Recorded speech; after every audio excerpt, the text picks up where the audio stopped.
Mi nombre es Agustín Yayev. Yo hace años que estoy dedicado al manejo del paciente inmunosuprimido, así que por eso me han invitado a compartir esta clase que hice en conjunto con otras personas que me sirvieron de soporte, entre ellos gente de infectología y otros clínicos.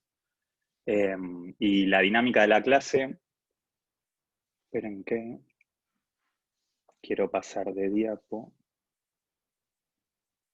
Ahí vamos.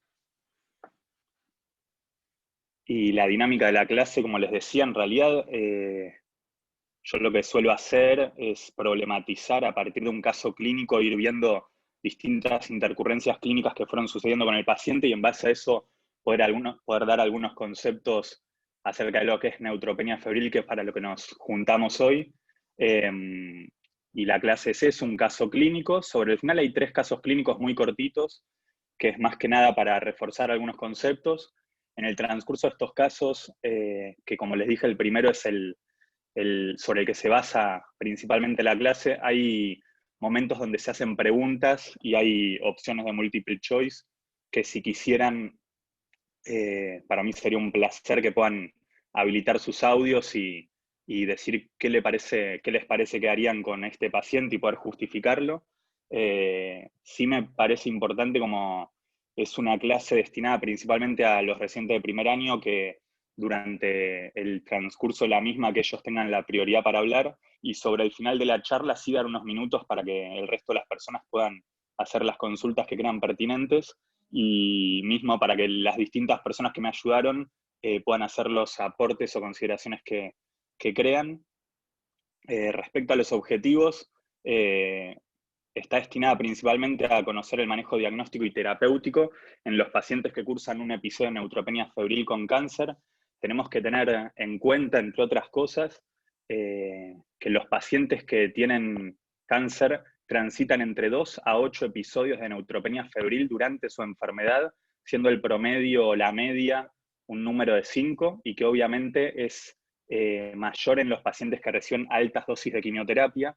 Y también conocer en estos pacientes que el manejo adecuado disminuye la morbimortalidad. Por eso es que es muy importante conocer el manejo de la neutropenia febril, que es considerada como una urgencia infectológica, y por eso lo apropiado sería dentro de la primera hora de llevar al paciente poder tomar las conductas necesarias, y con esto me refiero a el tratamiento empírico inicial que está instalado. Y además de esto, el otro objetivo importante en la charla tiene que ver con que el dar una charla de neutropenia febril en un punto es una excusa. Creo que es un espacio para que todos podamos reflexionar y que justamente ustedes conozcan, además de ciertos criterios o conceptos formales, lo que es la práctica clínica diaria. Y la idea en realidad es que puedan ser médicos reflexivos, con autocrítica, y que el aprendizaje sea colectivo, porque como ustedes sabrán, uno invierte mucho tiempo estudiando para generar este espacio formativo, o sea que todo lo que viene del otro lado a mí también me suma y es súper importante. Dicho esto, vamos a empezar con el caso clínico. Este es un paciente de 14 años que tiene un diagnóstico de una leucemia linfoblástica aguda de alto riesgo, portador de un acceso venoso central totalmente implantable, que ingresa por un episodio de neutropenia febril. Al examen físico se encontraba en regular estado general, conectado, normoperfundido, febril, presentaba un soplo sistólico eyectivo y como dato positivo tenía dolor en hipocondrio derecho, y dentro de sus signos vitales tenía una frecuencia cardíaca de 120 latidos por minuto, una frecuencia respiratoria de 20, estaba febril, tenía 38,5, se encontraba normotenso y con una saturación normal de 98%. Y dentro de los datos que tenemos, destaca que tiene el recuento de glóbulos blancos con un valor de 2000. Fíjense que es un 1% de neutrófilos, por lo tanto, podríamos decir que no tiene neutrófilos. Un hematocrito de 25, 5000 plaquetas y una PCR de 200. En base a esto, como ven, destaqué algunos datos que parece importante que sepamos.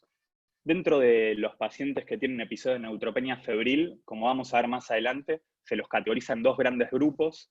Esta categorización tiene que ver con poder encontrar pacientes de bajo riesgo, y cuando hablamos de bajo riesgo, hablamos de que tengan bajo riesgo de tener bacteriemia y justamente de muerte o fallecimiento por su episodio de neutropenia febril, así también como bajo riesgo de complicaciones o de falta de respuesta al tratamiento empírico inicial. Entonces, dentro de esta categoría de bajo riesgo, esto nos permite identificar pacientes que podrían tener tratamientos más cortos y por lo tanto altas tempranas, y así como también tenemos pacientes de alto riesgo, y con esto vuelvo a repetir, alto riesgo de mortalidad, de complicaciones, de bacteriemia, y dentro de esta categorización tenemos que conocer que los pacientes que son mayores de 12 años, o también podemos decir los menores de 1 año, tienen mayor riesgo de estas complicaciones. Por eso es importante siempre resaltar la edad que tiene el paciente. Uno tiende en los mayores de 12 años a subestimar los signos o síntomas de infección que tienen. Por eso me parece que es un punto relevante para iniciar.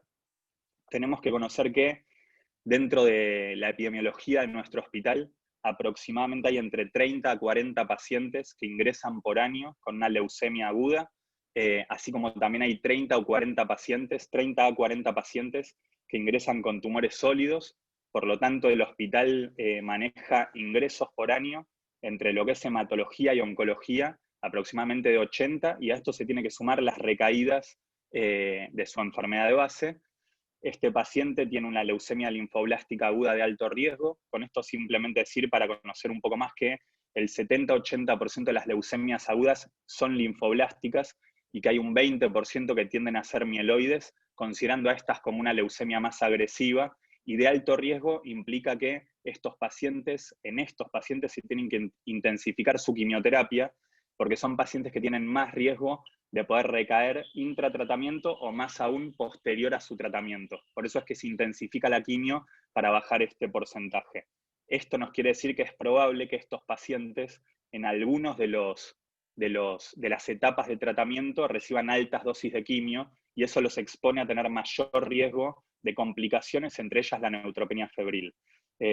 Así como las leucemias linfoblásticas de alto riesgo, las leucemias mieloides agudas también reciben altas dosis de quimioterapia, y los linfomas no Hodgkin, cualquiera sean, por ejemplo, un linfoma Burkitt o un linfoma linfoblástico, suelen recibir altas dosis de quimioterapia, que es un concepto para uno tener en cuenta. Y dentro de los tumores sólidos también sabemos que el sarcoma de Ewing, el osteosarcoma y los rhabdomyosarcomas tienden a recibir altas dosis de quimioterapia, conociendo igualmente que gran parte de los tumores sólidos, al no tener infiltración en médula ósea, se recuperan más rápidamente. Este paciente, como vemos, tenía un catéter venoso central totalmente implantable.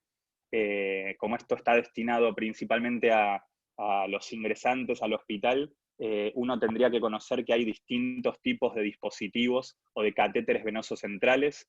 Los clasificamos en dos grandes grupos, algunos unos son los transitorios, que los van a escuchar como Arrow, que en realidad es la marca, que son catéteres que se utilizan en el transcurso de un mes y posteriormente a eso se deberían retirar.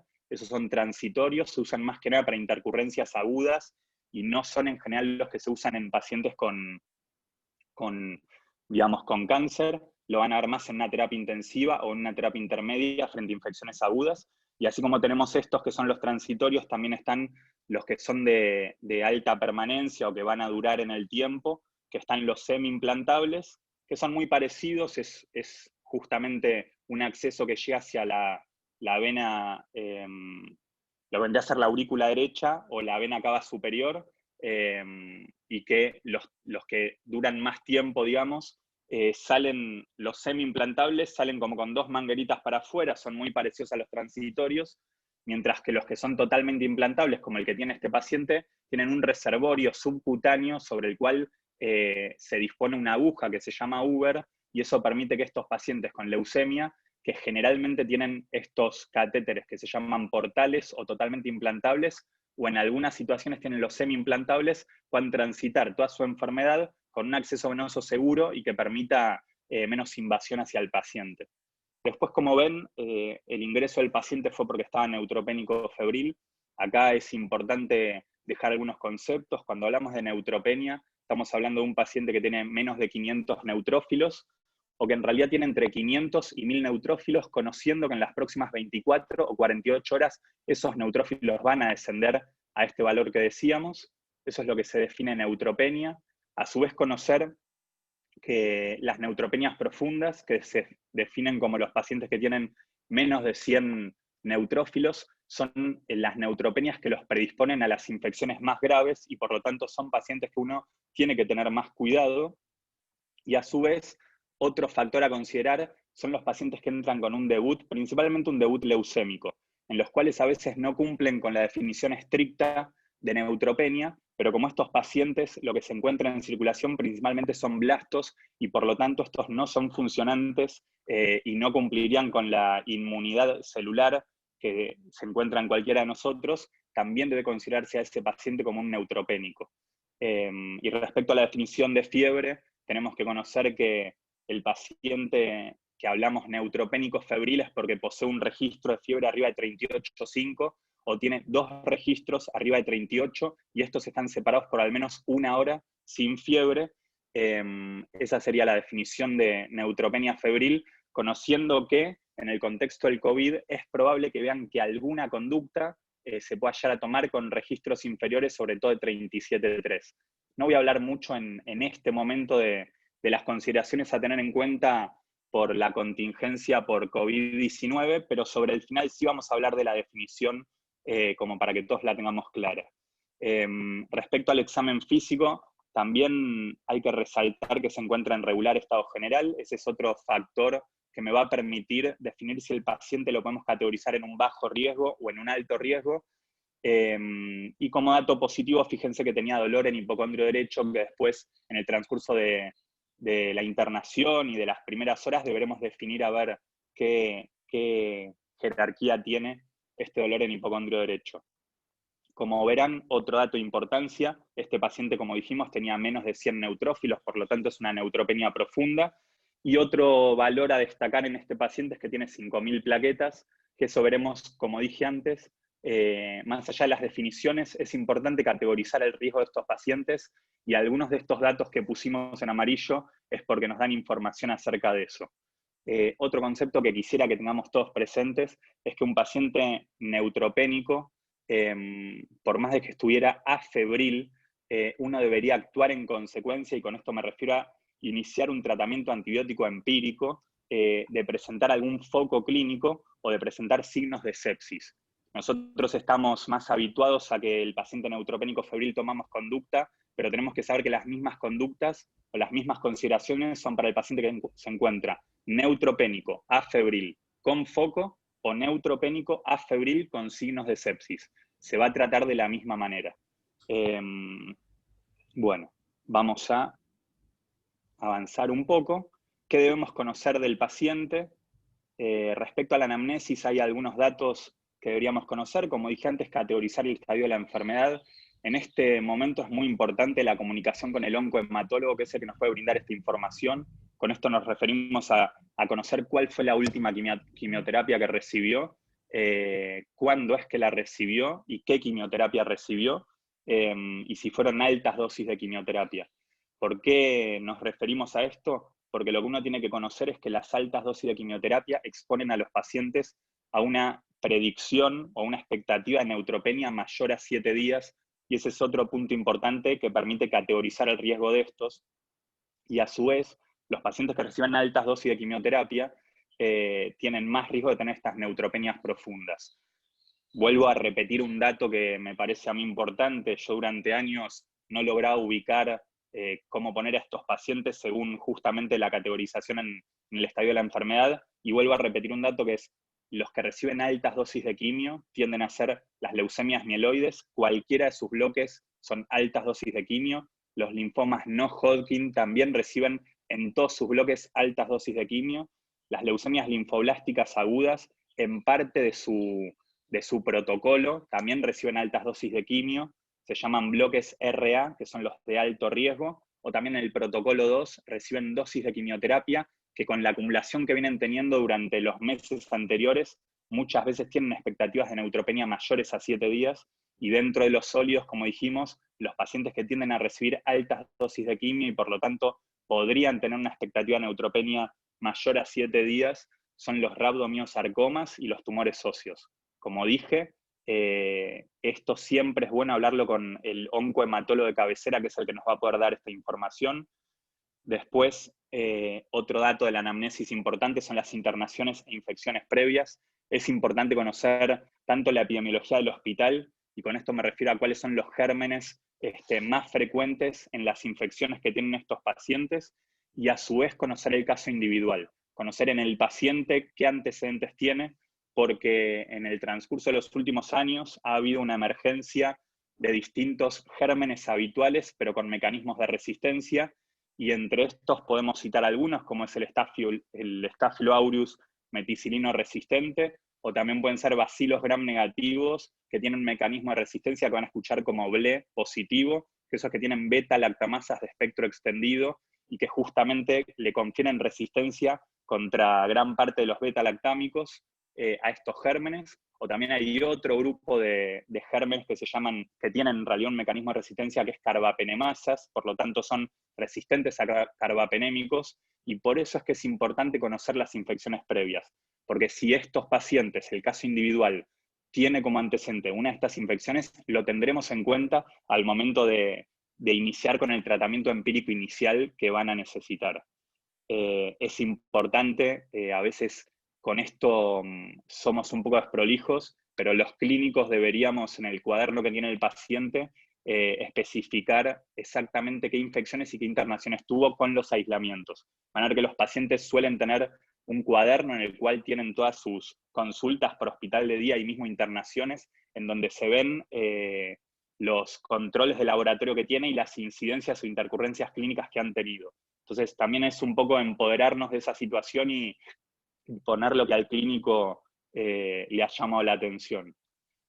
Después, otro punto importante es conocer que muchos de estos pacientes reciben profilaxis antimicrobianas. Vamos a primero dar un concepto general. Todos los pacientes oncológicos, estén o no estén neutropénicos, van a ver que reciben TMS trisemanal, y esto es para disminuir el riesgo de que tengan infecciones pulmonares por Pneumocystis carini. Pero más allá de eso, que se le da a todos los pacientes oncológicos, y como dije, durante todo su tratamiento 3 veces por semana, hay pacientes que son los que reciben altas dosis de quimioterapia, que en su pancitopenia post-bloque, y con esto quiero decir que una vez que hicieron su bloque de quimioterapia con altas dosis, a las 48-72 horas, lo más probable es que estén neutropénicos, y que probablemente esa neutropenia pueda durar desde pocos días hasta 14 o 21 días en los casos que reciben intensificación de la quimioterapia. Durante esos episodios de neutropenias prolongadas, estos pacientes reciben profilaxis antimicrobianas para disminuir el riesgo de infecciones virales, bacterianas y mismo micóticas. Entonces eso es algo que en esos pacientes pueden encontrar. Lo mismo que decía, conocer antibióticos que hayan recibido previamente y conocer la colonización con gérmenes habituales, como dijimos, con mecanismos de resistencia. Siempre es importante que la anamnesis sea meticulosa, es importante conocer toda la evolución natural, tanto de los antecedentes como del episodio actual que está cursando el paciente. Respecto al examen físico, tenemos que saber que tiene que ser exhaustivo, reiterado, y que es muy importante ir a buscar signos de focalización. Hay otro dato que tenemos que conocer en estos pacientes, que es que tienen, digamos, bajas chances de poder tener signos inflamatorios en base a esas infecciones, porque justamente tienen sus defensas bajas, así que tenemos que ir a buscarlos. Como dije, debe ser exhaustivo y en forma repetida. Debemos jerarquizar el síntoma dolor. El dolor puede ser el único signo inflamatorio que nos oriente hacia la focalización de una infección, y también tenemos que jerarquizar el dolor en algunos lugares. Es importante la revisación exhaustiva de la boca. Tenemos que saber que en la boca sientan múltiples infecciones en estos pacientes, que es un foco o una puerta de entrada para que tengan bacteriemias. Por eso es importante poder revisar la lengua, toda la mucosa de la boca, las encías, los dientes, las fauces y el paladar. Entre los gérmenes que se encuentran en la boca hay uno que puede producir infecciones graves en los pacientes inmunosuprimidos, sobre todo con mal estado dentario, que es el Streptococcus viridans. Es Chicos, les importante hablo ir de a... mí. ¿Escucharon? ¿Hola? ¿Me escuchan bien a mí porque alguien me habló? Ay, no, Hola, perdón, hola. Agustín, fui yo. No, Mari, no hay problema. Bueno, sigo. También es importante ir a palpar la zona del catéter. Sepamos que es otro lugar en donde suelen asentar infecciones, por eso es importante palpar para ver si hay signos de dolor o algún otro signo en realidad de flebosis, como puede ser que tenga secreción o que tenga eritema alrededor de la zona del catéter. Es importante revisar la totalidad de la piel del paciente. Sepamos que en estos pacientes una pequeña úlcera o una placa eritematosa en cuestión de horas puede convertirse en una celulitis necrotizante, o que mismo una vesícula que uno encuentra aisladamente puede ser el inicio de un herpes diseminado, así que es muy importante revisar la piel. El pulmón también, una neumonía en un paciente inmunosuprimido es una infección grave que amerita que rápidamente tomemos conducta. Como vamos a ver más adelante, en el abdomen pueden también presentar una complicación seria estos pacientes que tiene que ver con un círculo vicioso que se genera entre la inflamación y la infección a nivel de lo que es la pared del tubo digestivo. A esto lo vamos a escuchar como tiflitis, o si quisiéramos ser un poco más precisos, el término que deberíamos usar es el de enteritis o enterocolitis neutropénica. Clásicamente se dio el concepto de tiflitis a la inflamación del ciego, y esto tiene que ver con que el ciego, digamos, es la zona del intestino en donde el flujo sanguíneo está más limitado, y por eso es que se precipita el sobrecrecimiento bacteriano en pacientes que han recibido quimioterapia citotóxica y que ha tenido daño de la mucosa, y por eso en el ciego habitualmente se dice que asientan estas infecciones y se le dio el nombre de tiflitis, pero hoy sabemos que esta se puede extender al resto del intestino delgado y mismo del colon. Y por último, la región perineal son infecciones que también suelen progresar rápidamente, y estos pacientes tenemos que conocer que la zona perianal también es susceptible de infecciones graves, y esto tiene que ver con el daño de la mucosa, por lo tanto es prudente ponerse guantes y revisar y palpar la zona perianal en búsqueda de dolor, como dije antes. Así que estos serían como el pantallazo de la anamnesis y el examen físico de un paciente inmunosuprimido. Después deberíamos inicialmente evaluarlo con distintos laboratorios y estudios de imágenes. Simplemente decir que es prudente en estos pacientes conocer el hemograma. Como dijimos, esto nos va a hablar tanto de si el paciente se encuentra neutropénico, así como si tiene una neutropenia profunda, del valor de plaquetas y de glóbulos rojos que me podría llevar a que tengan criterio de transfusión estos pacientes. Para que a uno les quede el concepto, un paciente pancitopénico post-bloque es probable que con un valor de hemoglobina por debajo de 8 tengamos que transfundirlo, y así como esto, un valor por debajo de 20.000 plaquetas en un paciente que está neutropénico febril, vuelvo a decir, menos de 20.000 plaquetas, pero porque además tiene fiebre, además de estar neutropénico, llevaría a que lo tengamos que transfundir. Después, respecto a los cultivos, siempre que encontremos alguna lesión que sea pasible de poder cultivarla, sea en piel, sea en mucosas, tendríamos que ir a tomar muestras de eso. Así que siempre que haya signos de foco, tener la precaución y la consideración de intentar cultivarlo. Como pusimos ahí hemocultivos, esto vamos a ver después, que los pacientes al tener un catéter venoso central, la consideración es que se tiene que sacar tanto cultivo periférico como cultivo central, y con esto me refiero al catéter, y que la cantidad de sangre que deberíamos disponer en estos cultivos tendría que ser similar para poder después tomar o interpretar esos resultados. Dentro de la evaluación inicial también está la PCR. Sepamos que es un indicador o un reactante de fase aguda que nos indica justamente la probabilidad de que los pacientes tengan una infección grave, y con esto me refiero a que lo que está visto es que valores por arriba de 90 hacen que sea más probable una infección grave en los pacientes inmunosuprimidos. Siempre tenemos que interpretar estos valores en el contexto del paciente, y con esto quiero decir que PCRs bajas igualmente pueden tener que ver con infecciones graves, o PCR altas sería menos probables que se relacionen con infecciones leves. Por lo tanto, es otro parámetro que me sirve para lo que es el manejo integral del episodio de neutropenia febril en el paciente inmunosuprimido.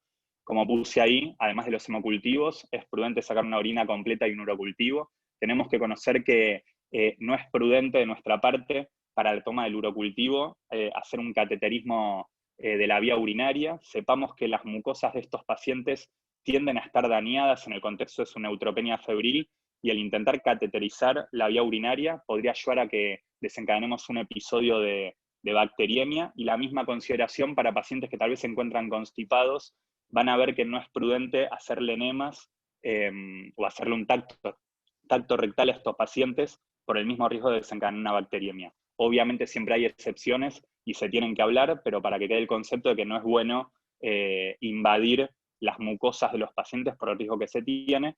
Y también es importante conocer que los criterios que conocemos en inmunocompetentes para infección urinaria, que son justamente encontrar una reacción inflamatoria y además de eso un germen que se encuentre por arriba de 100.000 colonias, en el inmunosuprimido no se lleva de la misma forma, y con esto me refiero a que los pacientes inmunosuprimidos pueden no tener reacciones inflamatorias o pueden tener bajos recuentos de un germen en orina e igualmente interpretarse como una infección urinaria.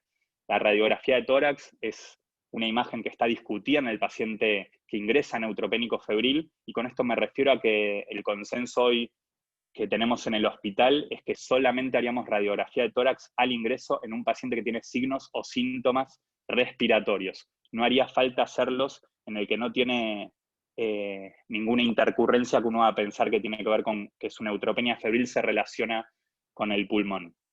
Imágenes de abdomen, más adelante veremos, placa de abdomen de pie, ecografía, o en casos excepcionales una tomografía de abdomen pueden ser útiles. Y como vemos, es importante también en estos pacientes conocer las comorbilidades que poseen. Con esto me refiero en realidad a que dentro del grupo de alto riesgo, en los pacientes neutropénicos febriles, el tener insuficiencia de parénquimas, cualquiera sea, una insuficiencia renal, una insuficiencia hepática, una insuficiencia cardíaca, los ubica en este lugar de alto riesgo, así como también alteraciones metabólicas como una hipocalemia o una hipomagnesemia o una hipocalcemia, que sean refractarias al tratamiento. Así como una hemorragia, también un sangrado incoercible es considerado una comorbilidad en los pacientes, y como dije, todas estas comorbilidades lo ubicarían en el alto riesgo, y siempre que podamos, como dijimos antes, lo que encontremos como probable foco de infección, hacer el esfuerzo por intentar tener un cultivo, una muestra que sea redituable para poder llegar a un aislamiento. Vamos a hablar ahora un poco de, como dijimos, cuando categorizamos a los pacientes en alto riesgo, van a ver que hay muchos criterios. Nosotros nos vamos a guiar con el normativo que utilizamos en el hospital, pero en los trabajos, estos criterios muchas veces se dividen en trabajos que asientan sobre si el paciente tiene bajo riesgo de complicaciones y de falta de respuesta al antibiótico inicial que usamos, y hay otros en realidad que te hablan de bajo riesgo, como dije antes, de mortalidad, pero en base a esos puntos que se buscan, tenemos estos criterios. Como dijimos, el estado general es súper importante. Un paciente que se encuentra en regular a mal estado general o que tiene una bacteriemia o signos de sepsis va a ser categorizado como un alto riesgo.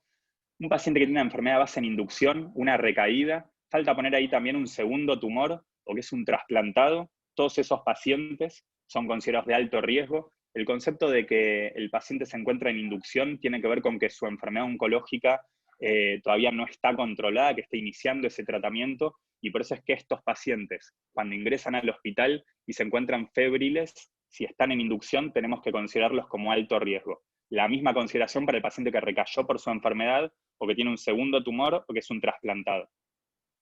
Después, como decíamos antes, conocer, y en esto la comunicación con el oncohematólogo, qué pacientes tienen una predicción de neutropenia mayor a 7 días, o como dice abajo también en los estudios de laboratorio, que tengan un recuento absoluto de neutrófilos menos de 100, que son los que reciben altas dosis de quimioterapia. Eso tengo que conversarlo con el oncohematólogo.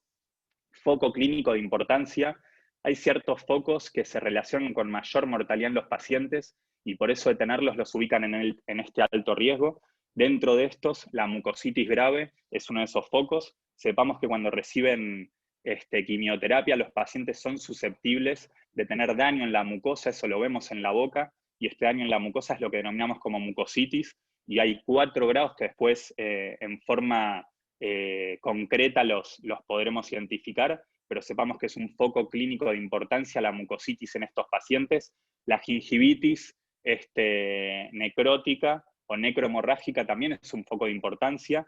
Yo no es que llevo muchos años haciendo esto, pero ya hace 6 años que sí me dedico más en forma exclusiva al inmunosuprimido, y en estos años por lo menos no he visto una gingivitis necrohemorrágica, pero de haberlas es un foco clínico de importancia. Además de eso, las infecciones asociadas a catéteres, cualquier infección alrededor del catéter es un foco clínico de importancia, así como las neumonías en estos pacientes, o como dijimos antes, las enterocolitis neutropénicas son consideradas focos clínicos de importancia.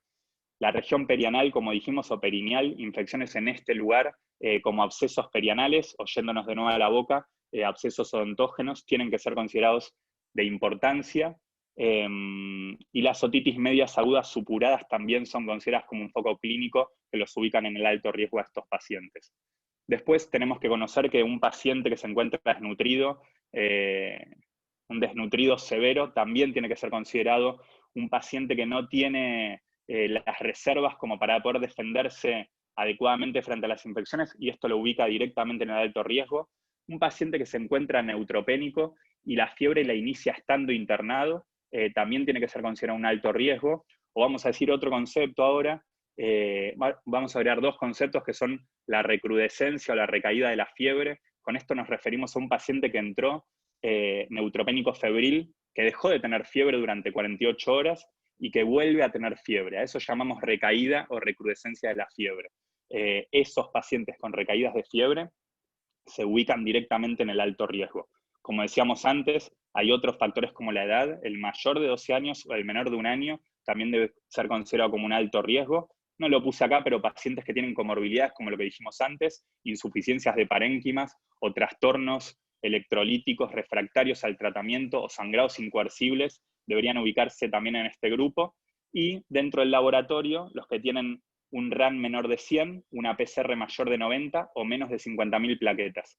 Lo que vamos a aclarar acá también es que uno solo de todos estos criterios ya los ubica en el alto riesgo.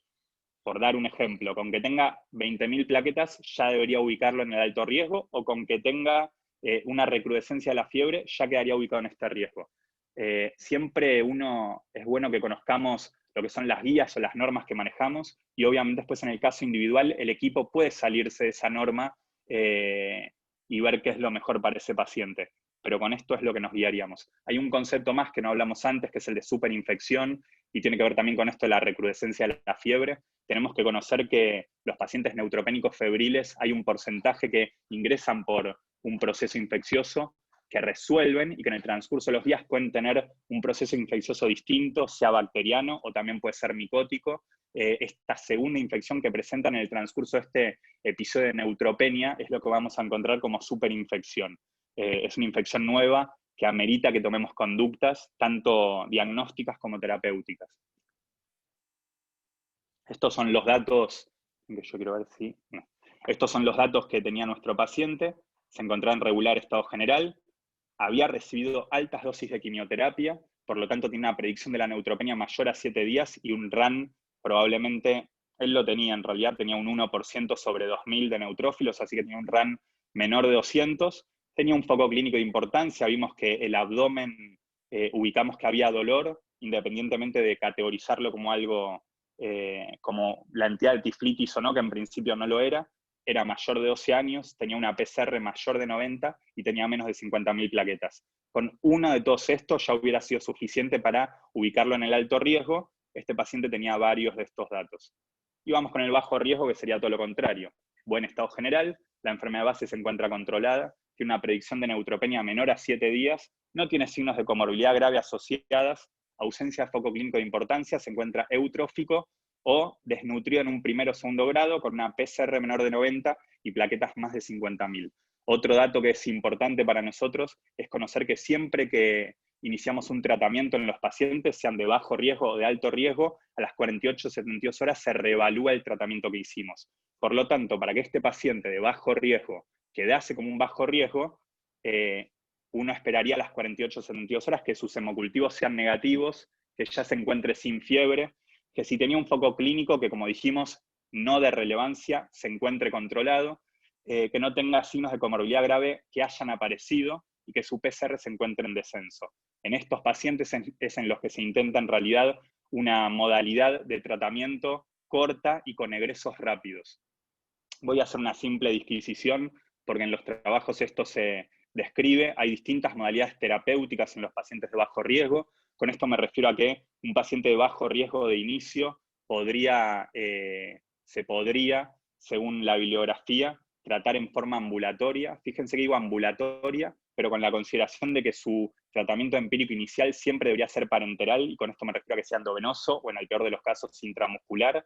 Entonces hay modalidades que hablan de un tratamiento ambulatorio con control del paciente a las 24 horas, habiéndolo cultivado y medicado con antibióticos justamente pertinentes para esto, y como dijimos antes, con accesibilidad al hospital, que sean confiables esta familia y que consulten a las 24 horas. Esa es una de las modalidades que se podrían utilizar. Hay otra modalidad que también se describe, que es directamente con manejo ambulatorio, cultivándolo y con antibióticos vía oral. Y después tenemos las otras dos modalidades terapéuticas, que son el paciente internado, que también con antibióticos por vía oral, porque por alguna situación, como estar lejos del hospital o lo que sea, no se puede manejar en forma ambulatoria.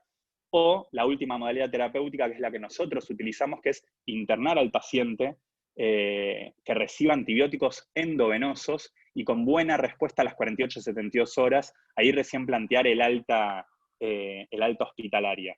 Vuelvo a decir, nombré que hay 4 modalidades terapéuticas en los pacientes con bajo riesgo, porque es lo que está estipulado en la bibliografía. Muchos de esos trabajos son traspolados de adultos, pero más allá de eso, lo que nosotros tenemos que conocer es la modalidad terapéutica que está establecida en nuestro hospital, en donde el paciente, por más de que sea bajo riesgo, se va a internar, va a recibir antibiótico endovenoso, y a las 48-72 horas plantearíamos, si todo estuvo bien, una alta temprana. Pero así como puede estar todo bien, puede que nos pase que tenga hemocultivos positivos, o que la fiebre persista, o que no hayamos podido controlar ese foco clínico inicial, que la PCR esté en ascenso, o que aparezcan nuevos signos clínicos. Y en este caso el paciente va a recategorizarse a lo que es el alto riesgo con las conductas que eso ameritan. Pero por lo menos para empezar, ya sabemos que tenemos 2 grandes grupos de riesgo que nos van a llevar a que tomamos conductas terapéuticas principalmente distintas. Respecto al manejo de la neutropenia febril, vamos a simplemente decir esto. Como dijimos, el paciente de alto riesgo es el paciente, nos vamos a referir más a lo hematológico en esta diapositiva, y esto tiene que ver con que uno de los principales factores para que emerjan o aparezcan infecciones en los pacientes inmunosuprimidos, y más aún que tengan infecciones graves, tiene que ver con el valor de neutrófilos que tienen y con la neutropenia esperada. Por eso reforzamos este concepto. Una neutropenia esperada mayor a 7 días o un RAN menor de 100 los ubica en este riesgo, o mismo su condición clínica, y como vimos, se van a internar y se van a utilizar antibióticos endovenosos. El bajo riesgo, neutropenia esperada menor a 7 días, condición clínica estable, también se interna con antibióticos endovenosos, pero intentamos altas tempranas y antibióticos vía oral. Este es nuestro paciente, ¿sí? Sus datos positivos. Como dijimos, la norma hospitalaria hace que todos estos pacientes inmunosuprimidos al día de hoy reciban tratamiento antibiótico al inicio de forma parenteral. Respecto al diagnóstico, vamos a decir, ahí uno puede buscar lo que es la patocronología, se dice así, del paciente neutropénico febril. Con esto nos referimos a que las infecciones de inicio, los gérmenes más comunes son los bacterianos, le siguen la etiología viral. Dentro de los bacterianos tenemos que conocer que en el transcurso de la última década ha habido una disminución en lo que son las infecciones por bacilos gram negativos, y esto tiene que ver con todo el soporte clínico que se le da a los pacientes inmunosuprimidos, y que ha habido un aumento en lo que es las infecciones por cocos gram positivos, y esto tiene que ver con que se intervienen, hay quimioterapias más intensivas, y por lo tanto también hay procedimientos invasivos que se hacen en estos pacientes que ha predispuesto a que tengan, como dije recién, un aumento o una emergencia de infecciones por cocos gram positivos. Dentro de esta patocronología, así como de inicio decimos que es más frecuente los gérmenes bacterianos, y en segundo lugar los virales, sabemos que con el transcurso de los días pueden aparecer otros gérmenes bacterianos con mecanismos de resistencia, o también infecciones fúngicas. Y vamos a decir una palabra: las infecciones fúngicas no suelen aparecer al inicio de la neutropenia febril. Por eso es importante dividir como en 2 momentos: el inicio de la neutropenia febril y el momento posterior o el periodo posterior con persistencia o recrudescencia de la fiebre, que tiene que hacernos buscar otras cosas. Dentro de los gérmenes, como dije, bacterianos, el Staphylococcus negativo, y dentro de estos el epidermis es uno de los más comunes, también nos podemos encontrar infrecuentemente con el Staphylo aureus, y también con distintos bacilos gram negativos, entre los que están las enterobacterias y los bacilos gram negativos no fermentadores. Y en el transcurso del último tiempo también ha habido un aumento, como nombré antes, del Streptococcus viridans, que suele encontrarse en la boca y puede producir infecciones graves en estos pacientes, con impacto en pulmón también. Respecto a los gérmenes virales, los virus respiratorios son los que van a la cabeza, con el sincicial, parainfluenza, influenza, pero también estos pacientes son susceptibles de otros virus como el citomegalovirus, el Epstein-Barr y la familia de los herpes 1, 2 y 6. Y dentro de las infecciones micóticas tenemos que conocer que en primer lugar siempre está descrito lo que es la cándida, la mayoría de ellas son Candida albicans, pero podemos encontrarnos con otras, y también lo que es el Aspergillus, que en el contexto hospitalario que tenemos hoy, vale decir que es una infección que ha tomado bastante impacto y relevancia, porque al ser un hospital que se encuentra con reformas edilicias, eso predispone a que estos pacientes sean susceptibles de infecciones por Aspergillus. Así que es otro dato a tener en cuenta. Como tenemos acá en la diapositiva, el 50% de los pacientes presenta un foco clínico, pero lo que nos vamos a encontrar es que el 50% tiene fiebre de origen indeterminado, que no tenemos confirmación ni clínica ni microbiológica. Eso nos va a pasar. Es la estadística, y también la estadística dice que entre el 10 y el 25% de los pacientes tienen bacteriemias. Ese es otro dato a conocer, y sobre todo los que las tienen son los que hacen infecciones más graves, y por eso suelen ser los que reciben altas dosis de quimioterapia. Dentro de los focos clínicos, en orden de frecuencia, sabemos que en primer lugar el foco suele ser la piel y partes blandas, que le siguen el tracto respiratorio superior e inferior, en tercer lugar las infecciones gastrointestinales, y en cuarto lugar las infecciones urinarias. Esto para conocer un poco la epidemiología de estos pacientes y en el transcurso de los días cómo es que se va definiendo su diagnóstico y cómo es la forma de presentación. Y ahora sí, me encantaría, no sé si vamos a lograrlo, los residentes de primer año a mí mucho no me conocen, me cuesta bastante como dar una clase de este estilo en donde me encuentro hablando enfrente de una computadora, el que pueda haber fluidez y escuchar del otro lado también lo que tienen para comentar, consultar o mismo afirmar, a mí es algo que me suma. Yo me actualizo mucho en base a las cosas que ustedes dicen, y es un disparador para poder después ir a leer. Así que sepan que probablemente más adelante me vean un poco más presente, sobre todo en febrero, con un módulo de medio interno, y ahí creería que voy a necesitar que participen, y vamos a empezar con esto. ¿Qué conductas desea instaurar? Y para mí sería genial si algún residente de primer año habilita el audio y nos dice cuál descartaría o cuál le parece que es la opción correcta, y si pudiera dar un fundamento. Dentro de las conductas tenemos como opciones hemocultivos periféricos por 2, urocultivo e iniciar piperacilina tazobactam, sacar hemocultivo central y periférico, urocultivo, e iniciar con pipertazo. La tercera opción sería hemocultivar el catéter también, y un hemocultivo periférico, uro, y además de piperacilina tazobactam, sumar la vancomicina. Y en la última opción tenemos que se policultiva al paciente, se indican antibióticos de amplio espectro y también anfotericina B liposomal. Así que a mí el silencio no es hoy, después de muchos años, una situación que me incomode, así que voy a dar el espacio necesario para que alguien nos dé una mano con esto. Así que los invito a participar.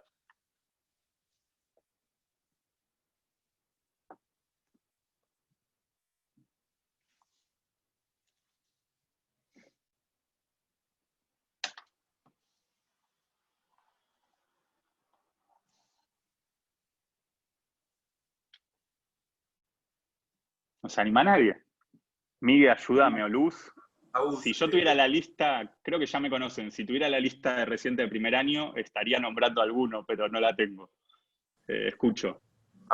Ahí está, Janina estaba preguntando hace cuánto tenía fiebre, por ahí no había presencia. Había tenido un registro febril al ingreso del paciente, pero era de 38,5 si no recuerdo mal, así que lo categorizamos como un episodio de neutropenia febril. Deberíamos categorizar en qué riesgo quedaba, y en base a todos estos datos poder definir qué conductas iniciales tomamos. Te hago una consulta, ¿se podría ver rapidito el físico de nuevo? Porque no, digamos, me gustaría saber si tenía el foco clínico como para pensar en qué antibióticos dar y cómo estaba el estado del catéter.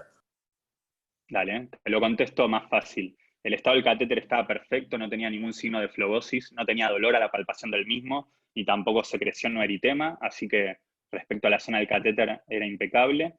Y el examen físico, en realidad, lo que llamaba la atención es que se encontraba en regular estado general y un dolor en hipocondrio derecho, que la verdad es que al momento del ingreso ya no lo pudimos volver a valorar o jerarquizar, ya había, digamos, pasado, fue algo transitorio previo al ingreso y nada más.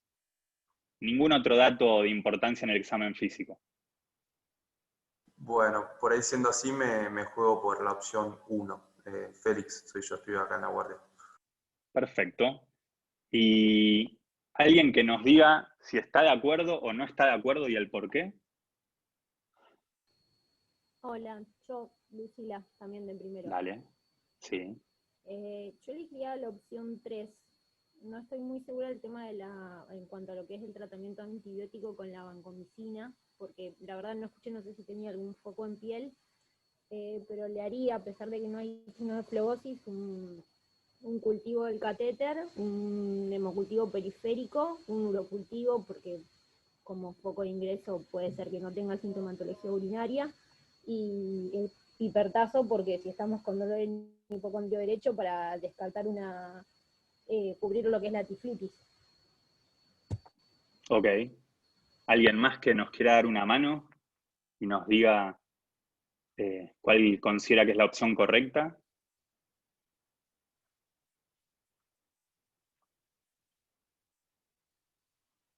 No es ninguna de las dos opciones. Lo que le puedo decir es que en cada una hay algo que es correcto. A ver si podemos Agus, llegar a la que... Perdón, Dale. yo haría la hola, opción 2. hola Mati. Ahí Eugenia puso que haría la opción 2. Dale. ¿Y por qué no lo dice Eugenia? Te escuchamos, Eugenia. Justificanos un poco Perdón. por qué. Hola, Dale. no pongo la cámara porque estoy con el celular y me anda mal. Dale. Yo, por todo lo mismo que dijo Lu recién, pero no le pondría la banco porque no tiene el foco en piel ni mucositis, entonces solo lo dejaría con pipertazo. Bueno, perfecto. Vamos a recapitular un poco lo que dijeron, que yo estoy de acuerdo con que sea la opción 2. Siempre que hay un paciente que tiene un catéter, el catéter tiene que cultivarse.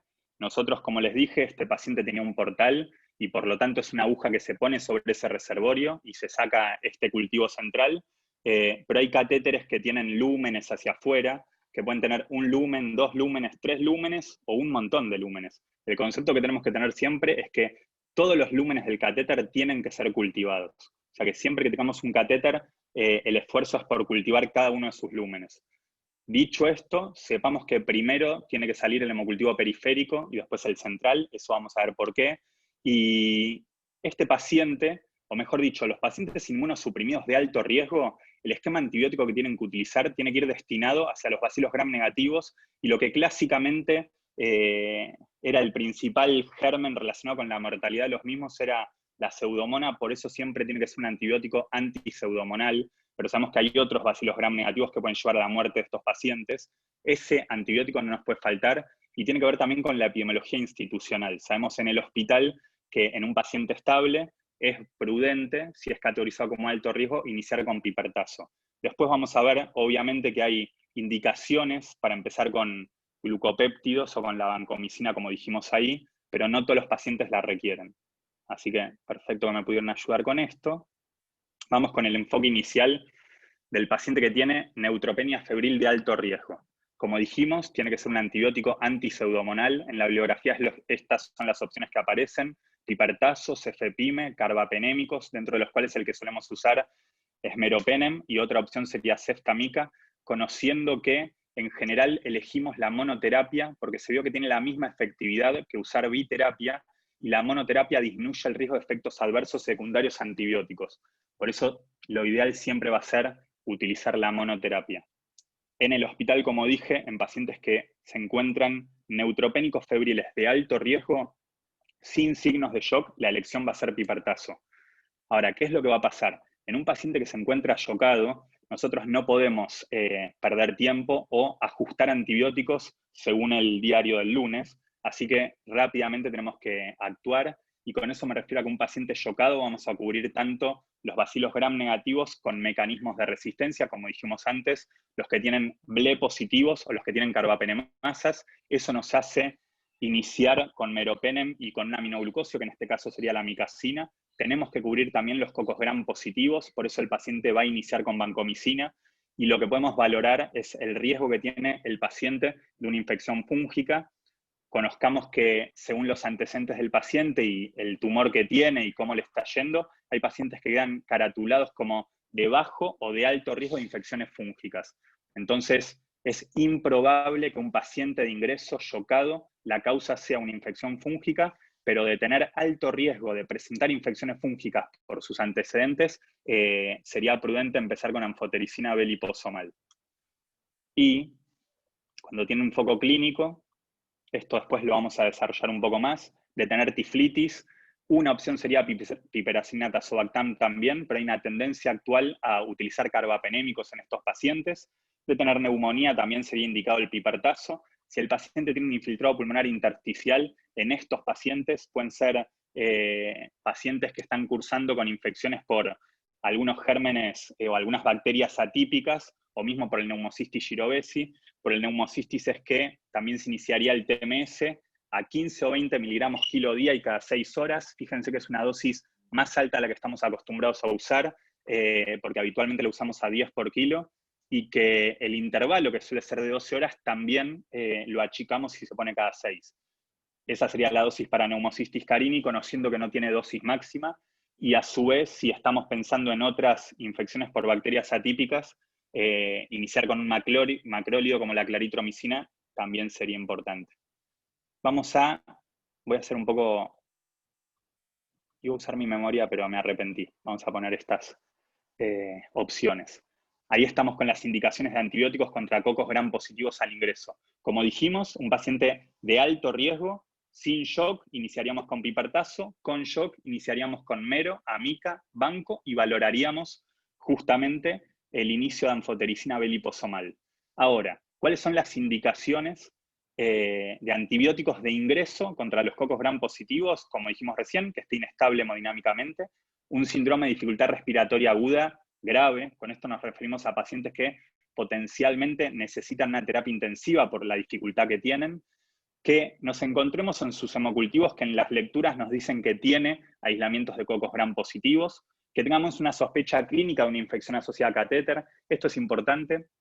La sola presencia de un catéter no lleva a que tengamos que iniciar con vancomicina.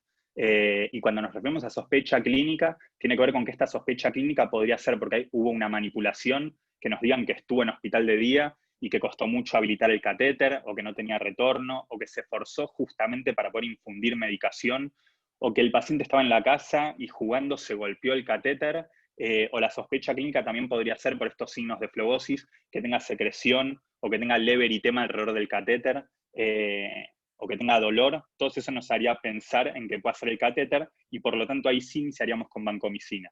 Vuelvo a repetir, la sola presencia de que el paciente tenga un catéter, si está en buen estado, no nos lleva a indicarle vancomicina.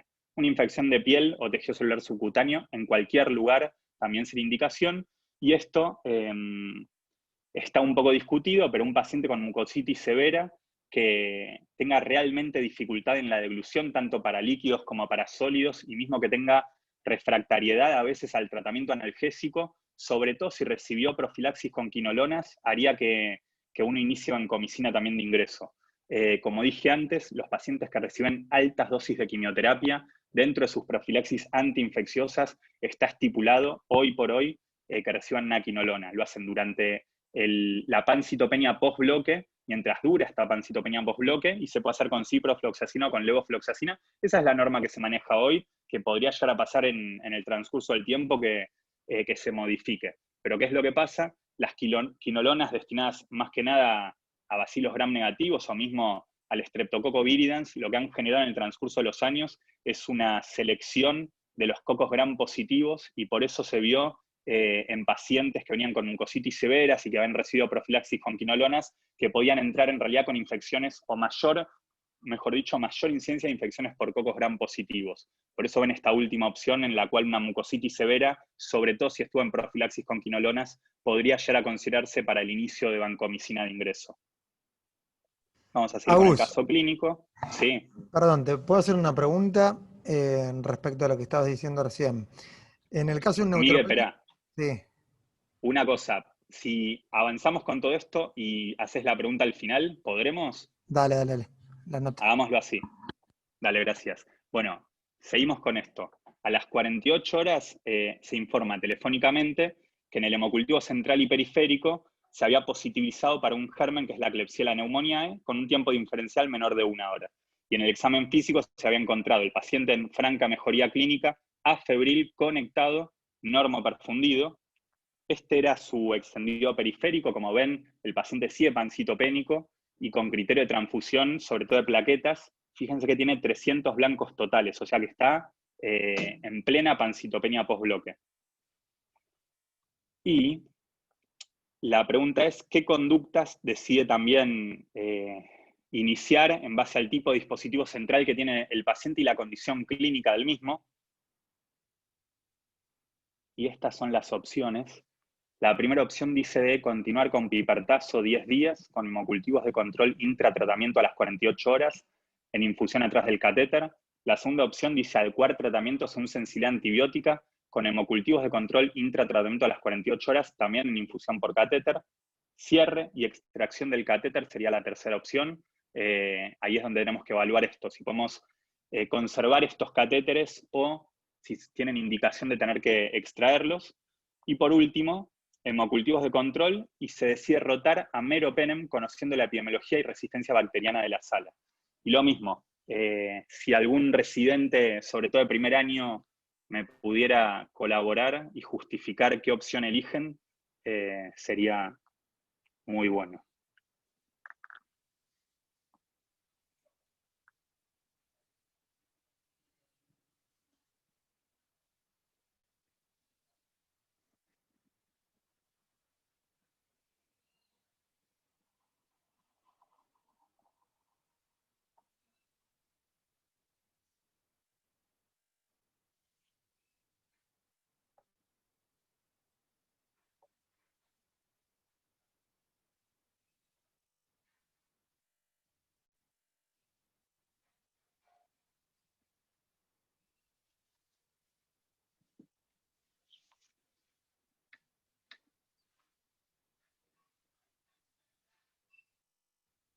Yo no veo si ponen algo en la pantalla, no estoy mirando el chat.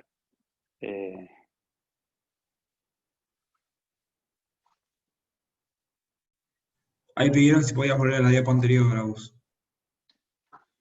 Que habiliten el audio y me pregunten y yo les contesto.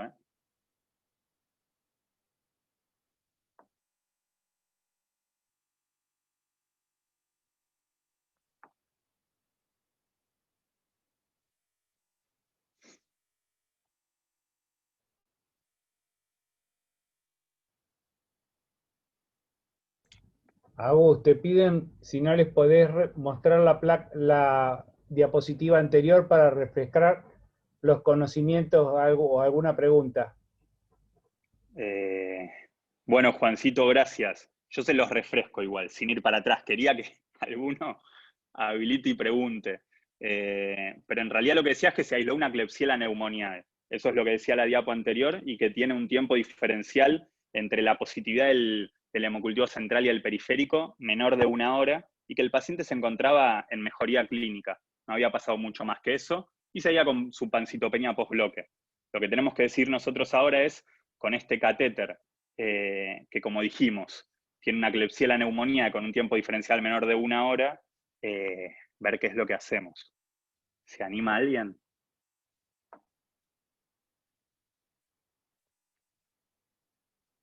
Agus, con muy poca seguridad, pero yo Dale. iría por la 3, iría por la 3. Y estamos de guardia con otro compañero, está por la misma. Bueno. Entonces yo digo un concepto, así seguimos con otra opción. La tendencia en pacientes que tienen enfermedades crónicas, y eso lo van a ver tanto en pacientes inmunosuprimidos, como otro ejemplo son los pacientes con insuficiencia intestinal secundaria a un intestino corto, está el esfuerzo de intentar conservar los catéteres, porque estos pacientes tienen a veces 2 años de tratamiento, y por lo tanto muchas de estas infecciones con antibióticos las podemos manejar, podemos conservar el catéter y mejorar la calidad de vida de ellos. Así que, en principio, intentaríamos conservar este catéter. Así que la opción 3 no sería. ¿Quién me ayuda?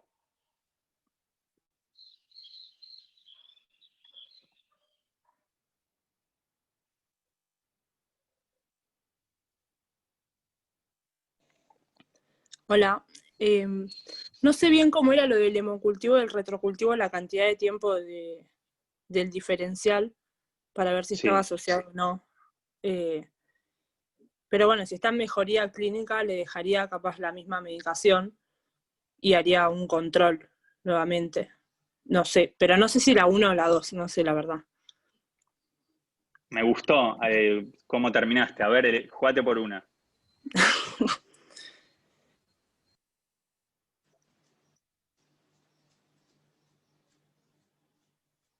¿Por cuál te jugás? ¿Por la 1 o por la 2?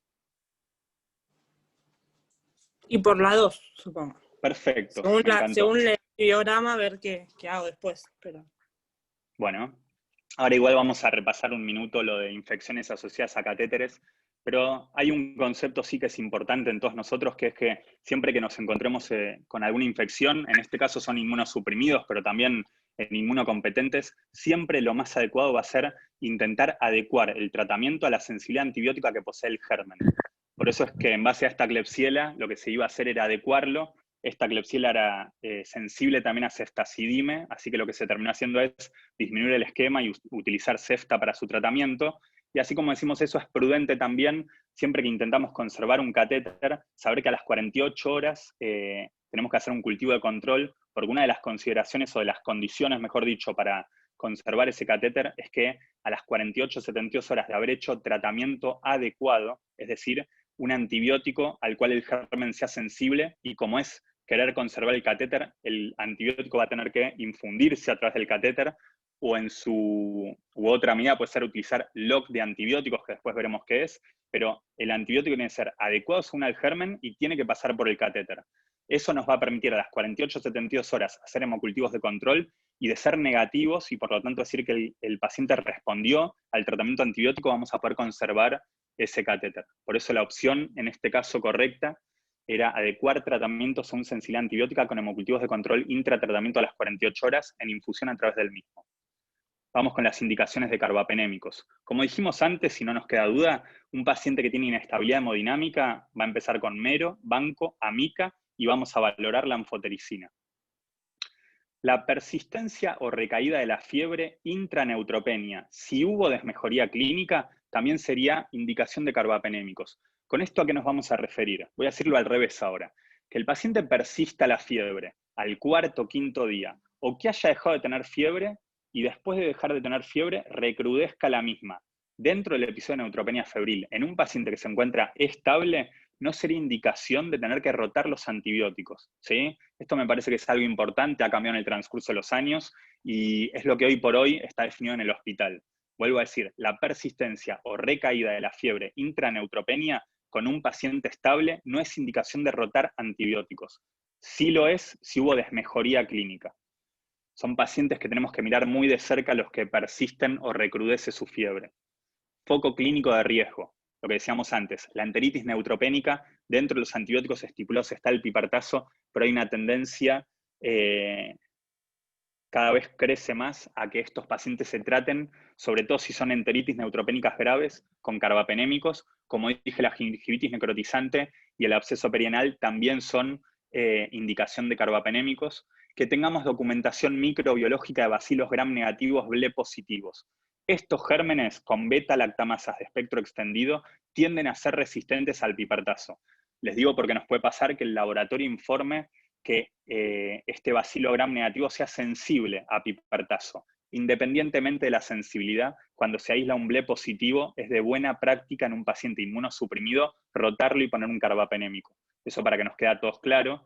Y otro de los ítems para modificar sería que tenga el antecedente una infección por un gram negativo o B positivo. Por eso les decía que es importante a nosotros como clínicos, en el cuaderno de estos pacientes, anotar los antecedentes de las internaciones, de las infecciones, de los aislamientos que ha tenido y qué antibióticos ha utilizado. Y el síndrome de dificultad respiratoria aguda grave también sería una indicación. Entonces ya vimos la indicación de la vancomicina y acá estamos viendo las indicaciones de carbapenémicos. Y vamos con las infecciones de catéter y la interpretación de los resultados. Vamos a decir primero esto. Es fundamental al momento de cultivar a los pacientes que primero se realice el hemocultivo periférico y después de que se realizó se realiza el hemocultivo central. El volumen de sangre de estos cultivos debería ser similar para nosotros poder interpretarlo. Y para poder interpretar estos resultados, hay métodos cualitativos, que es el que usamos hoy por hoy en el hospital, y hay también métodos cuantitativos que en el mundo se están dejando de utilizar.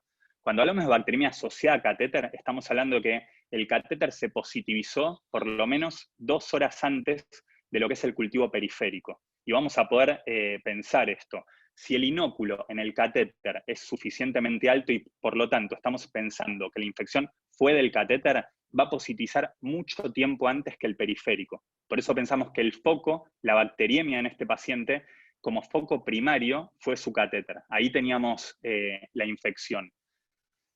Ahora, podemos hablar de bacteriemias no asociadas a catéteres. ¿Qué tiene que ver con esto? Cuando el tiempo diferencial es menor a 2 horas, lo que tenemos que pensar es que hubo un foco secundario a partir del cual el paciente hizo una bacteriemia, y nosotros al tomar la muestra por el catéter estamos aislando ese germen. Pero ahí hay poco tiempo entre uno y otro. Lo mismo, digamos, el foco que generó esta bacteriemia, yo aíslo un inóculo similar tanto en la sangre periférica como en la sangre que extraigo del catéter.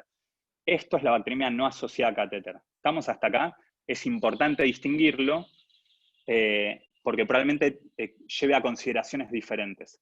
Porque cuando hablamos de una bacteriemia no asociada a catéter, tenemos que buscar cuál fue el foco a partir del cual se produjo la bacteriemia, conociendo que uno de los principales focos puede ser el intestino, también puede ser la vía urinaria, o puede llegar a ser el pulmón, ¿sí? Pero el foco inicial fue otro, y contaminó el catéter. Esa es la bacteriemia no asociada a catéter.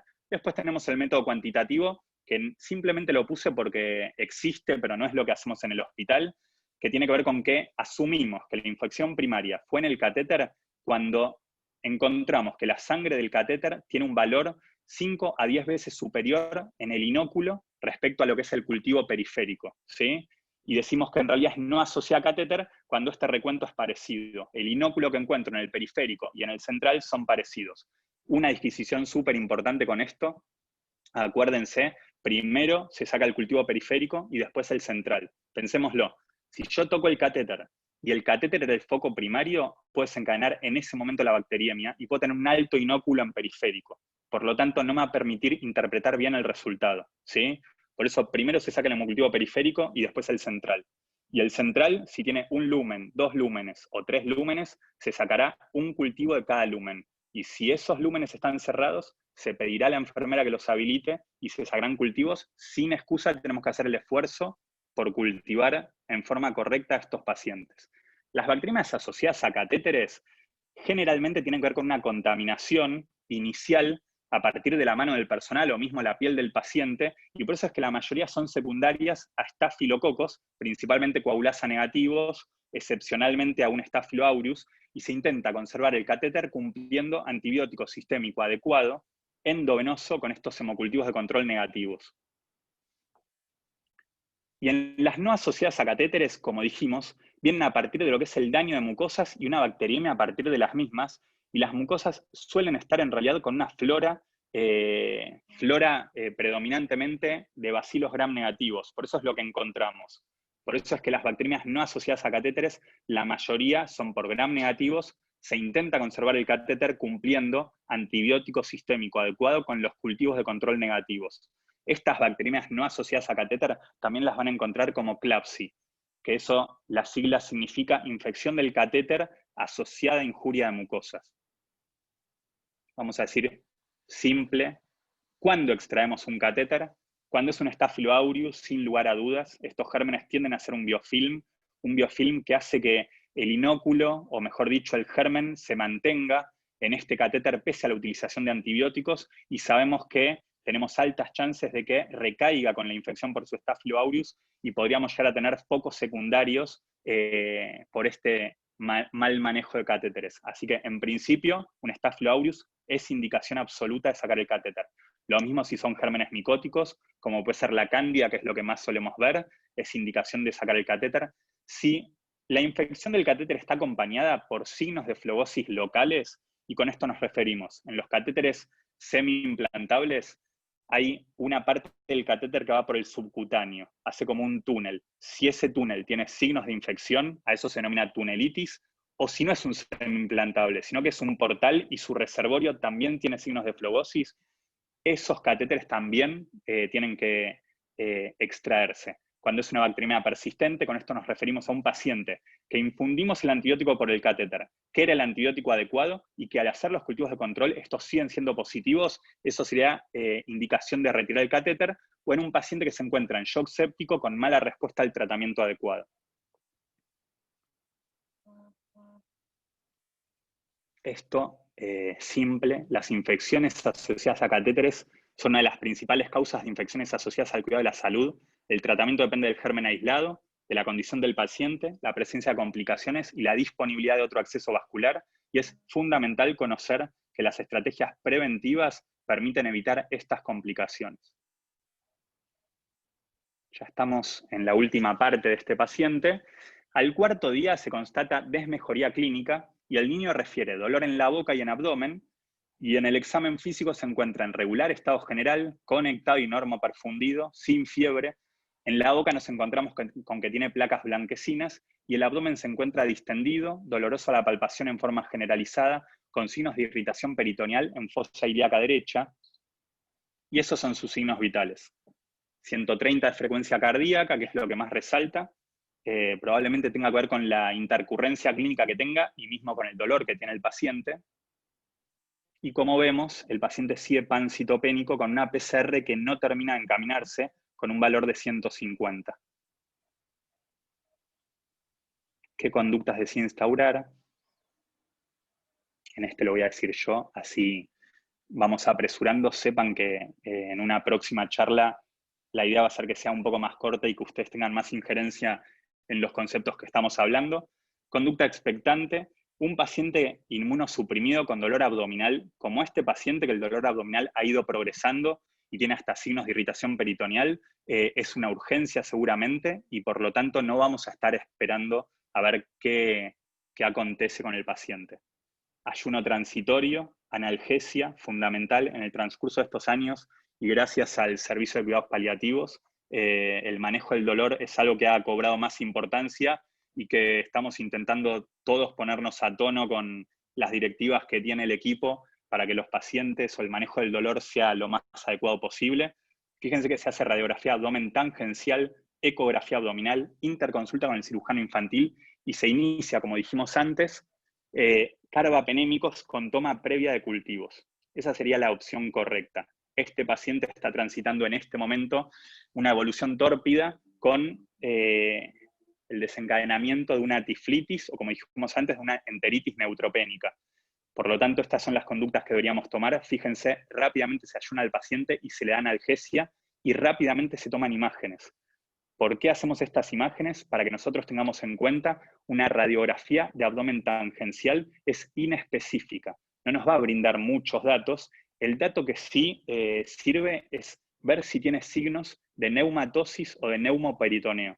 El riesgo que tenemos en un paciente que tiene esta inflamación o infección del intestino, denominada enteritis neutropénica, el riesgo que tenemos es que se perfore. Por lo tanto, es prudente siempre hacer una radiografía. ¿Por qué digo esto? Porque el abdomen de un paciente inmunosuprimido a veces no da mucha signo-sintomatología, pasa de manera más solapada y podríamos tener una perforación sin signos claros, como puede ser un abdomen en tabla. Por lo tanto, un paciente en el que se sospecha una tiflitis o enteritis neutropénica, la radiografía de abdomen tangencial se hace, y eso en búsqueda de neumatosis o neumoperitoneo.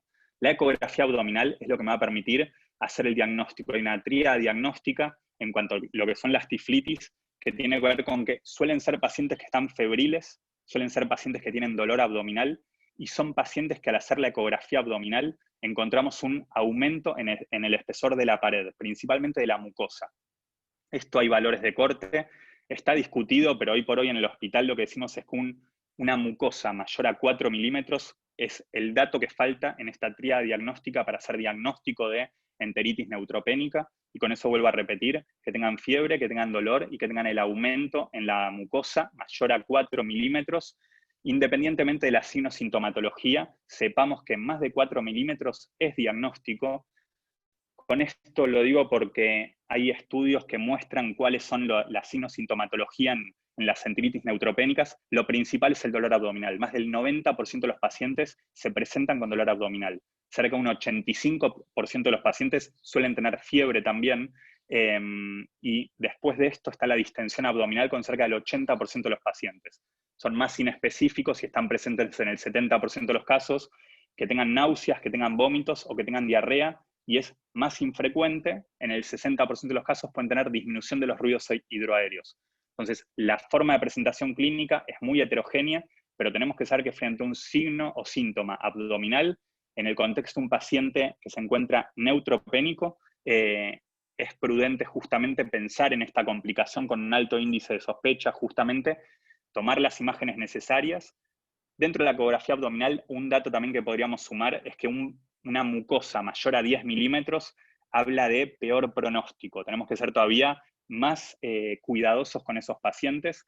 Estos pacientes, desde el minuto 0 que estamos sospechando una tiflitis, tenemos que hacer la consulta con el cirujano infantil. Sepamos que la mayoría de las tiflitis, con el manejo conservador, suelen resolver en el transcurso de los días, que esta resolución suele ir acompañada de la mejora o de la recuperación hematológica. El paciente, a medida que está levantando los neutrófilos, vamos a ver que también va a mejorar su signo sintomatología abdominal, suelen ir de la mano. ¿Por qué hacemos esta consulta de inicio con el cirujano infantil? Porque pese a que la mayoría de los pacientes, en un 95% de los casos, con tratamiento conservador van a tener una evolución favorable, tenemos que saber que hay un pequeño grupo que puede tener una complicación, como es una perforación o una hemorragia incoercible que no responda a tratamiento, que va a requerir justamente de una intervención quirúrgica. Y como dijimos antes, hay una tendencia a que inicien con carbapenémicos estos pacientes. Siempre que vamos a hacer, a rotar un antibiótico o tomar una conducta, es preciso cultivar previamente al paciente. Esto en forma simple, sepamos que las mucositis se ven en 4 grados. Las mucositis grado 1, lo que podemos llegar a ver en la mucosa es que esté roja o que esté blanca. Eso es lo que se denomina leucoedema y o eritema. Es lo que podemos ver, son cambios tisulares leves. A lo sumo al paciente le puede arder o molestar, pero la ingesta es normal.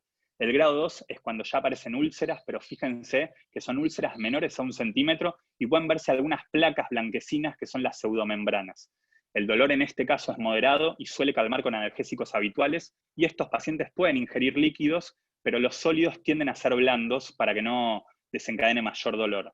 El grado 3 es el paciente con una mucositis en donde los cambios son difusos, las úlceras son más grandes y puede haber coágulos. En estos tienen dolor intenso, y como para que uno se pueda guiar rápidamente, el paciente bebe con dificultad, empieza a tener un trastorno con los líquidos. Saben que puse mal esto, bebe con dificultad no es que no puede comer sólidos. Ahí me confundí. Así que perdón, siempre algún error encuentro, ¿no? Y el grado 4 es en el que tiene úlceras extensas, un dolor intenso, refractario, que son pacientes que suelen necesitar una nutrición parenteral porque tienen imposibilidad en la ingesta. Estos son los que no solamente no pueden ingerir sólidos, sino que tampoco pueden ingerir líquidos, ¿sí? Importantísimo la ayuda de cuidados paliativos para el para el adecuado manejo del dolor. Muchos de nosotros obviamente hacemos nuestro mejor esfuerzo por manejar el dolor, pero siempre tienen consideraciones que nos hacen optimizar nuestras conductas, así que es bueno el intercambio que tenemos con las médicas de paliativos. Esto lo voy a hacer muy simple. ¿Cuál es la definición de enteritis neutropénica? Ya dijimos, inflamación del ciego, del apéndice cecal y eventualmente el intestino delgado y el colon. Su etiopatogenia tiene que ver con un paciente que recibió quimioterapia citotóxica, que se encuentra neutropénico y que todo esto favorece a que tenga una invasión bacteriana local con daño intestinal. Su forma de presentación, como dijimos, suele ser el dolor abdominal, suelen tener fiebre, pueden no tener distensión abdominal y suelen estar neutropénicos. Esa es la evolución natural de una enteritis neutropénica, sabiendo, como dije antes, que su forma de presentación suele ser muy heterogénea. Sus complicaciones, hemorragia y necrosis, ulceración y perforación. Como dijimos, los estudios por imágenes que nos sirven, la ecografía abdominal para hacer diagnóstico, una placa de abdomen de pie o tangencial para poder ver signos de neumoperitoneo, y en casos excepcionales poder recurrir a una tomografía de abdomen, y el soporte clínico, el ayuno, la nutrición parenteral. Sepamos que son pacientes que en promedio van a estar 5 a 7 días ayunados, y por lo tanto es necesario y es indicación iniciar con una nutrición parenteral, porque esta misma va a disminuir el estado hipermetabólico de los pacientes que se encuentran ayunados, como dijimos, y al disminuir este estado hipermetabólico permite una mejor evolución del cuadro clínico. Analgesia endovenosa y meropenem. Y la última parte del paciente, como para que no le falte nada, quiero decir que en general los pacientes que elijo son pacientes reales. En este le agregué algún condimento, pero gran parte de todo lo que están viendo es un paciente que realmente transitó todas estas intercurrencias clínicas. Al 7º día comienza nuevamente con registros febriles, se encuentra en regular estado general, estable clínicamente, conectado y normoperfundido, febril, sin datos positivos nuevos al examen físico. Tenía una frecuencia cardíaca de 110, como ven está febril, normotenso y con una buena saturación. Y fíjense que este es un dato que destaca. El paciente está empezando a recuperarse de su neutropenia. Tiene 2.500 blancos con 30% de neutrófilos, es decir que tiene 750 neutrófilos. Un hematocrito de 28 y plaquetas de 80.000 con una PCR de 125. Y esta también se las voy a resolver yo en esta oportunidad, teniendo en cuenta la evolución, usted qué decide, y lo que vamos a elegir justamente es agregar anfotericina B liposomal. Esto tiene que ver con que habíamos dicho antes que dentro de la patocronología de las neutropenias febriles, en un primer momento pensamos más en infecciones bacterianas y en segundo lugar virales, y cuando están en la segunda etapa de la neutropenia, con fiebre que persiste o que recrudece, pueden ser superinfecciones, dentro de las cuales siguen estando las bacterianas, pero pueden estar también las infecciones fúngicas. Por lo tanto, un paciente que recrudece con una infección fúngica, tenemos que hacer el esfuerzo por diagnosticar esta infección fúngica, pero además de hacer este esfuerzo, que ahora veremos cómo es prudente empezar con cobertura antifúngica, y el antifúngico de elección de haber en el hospital es la anfotericina B liposomal.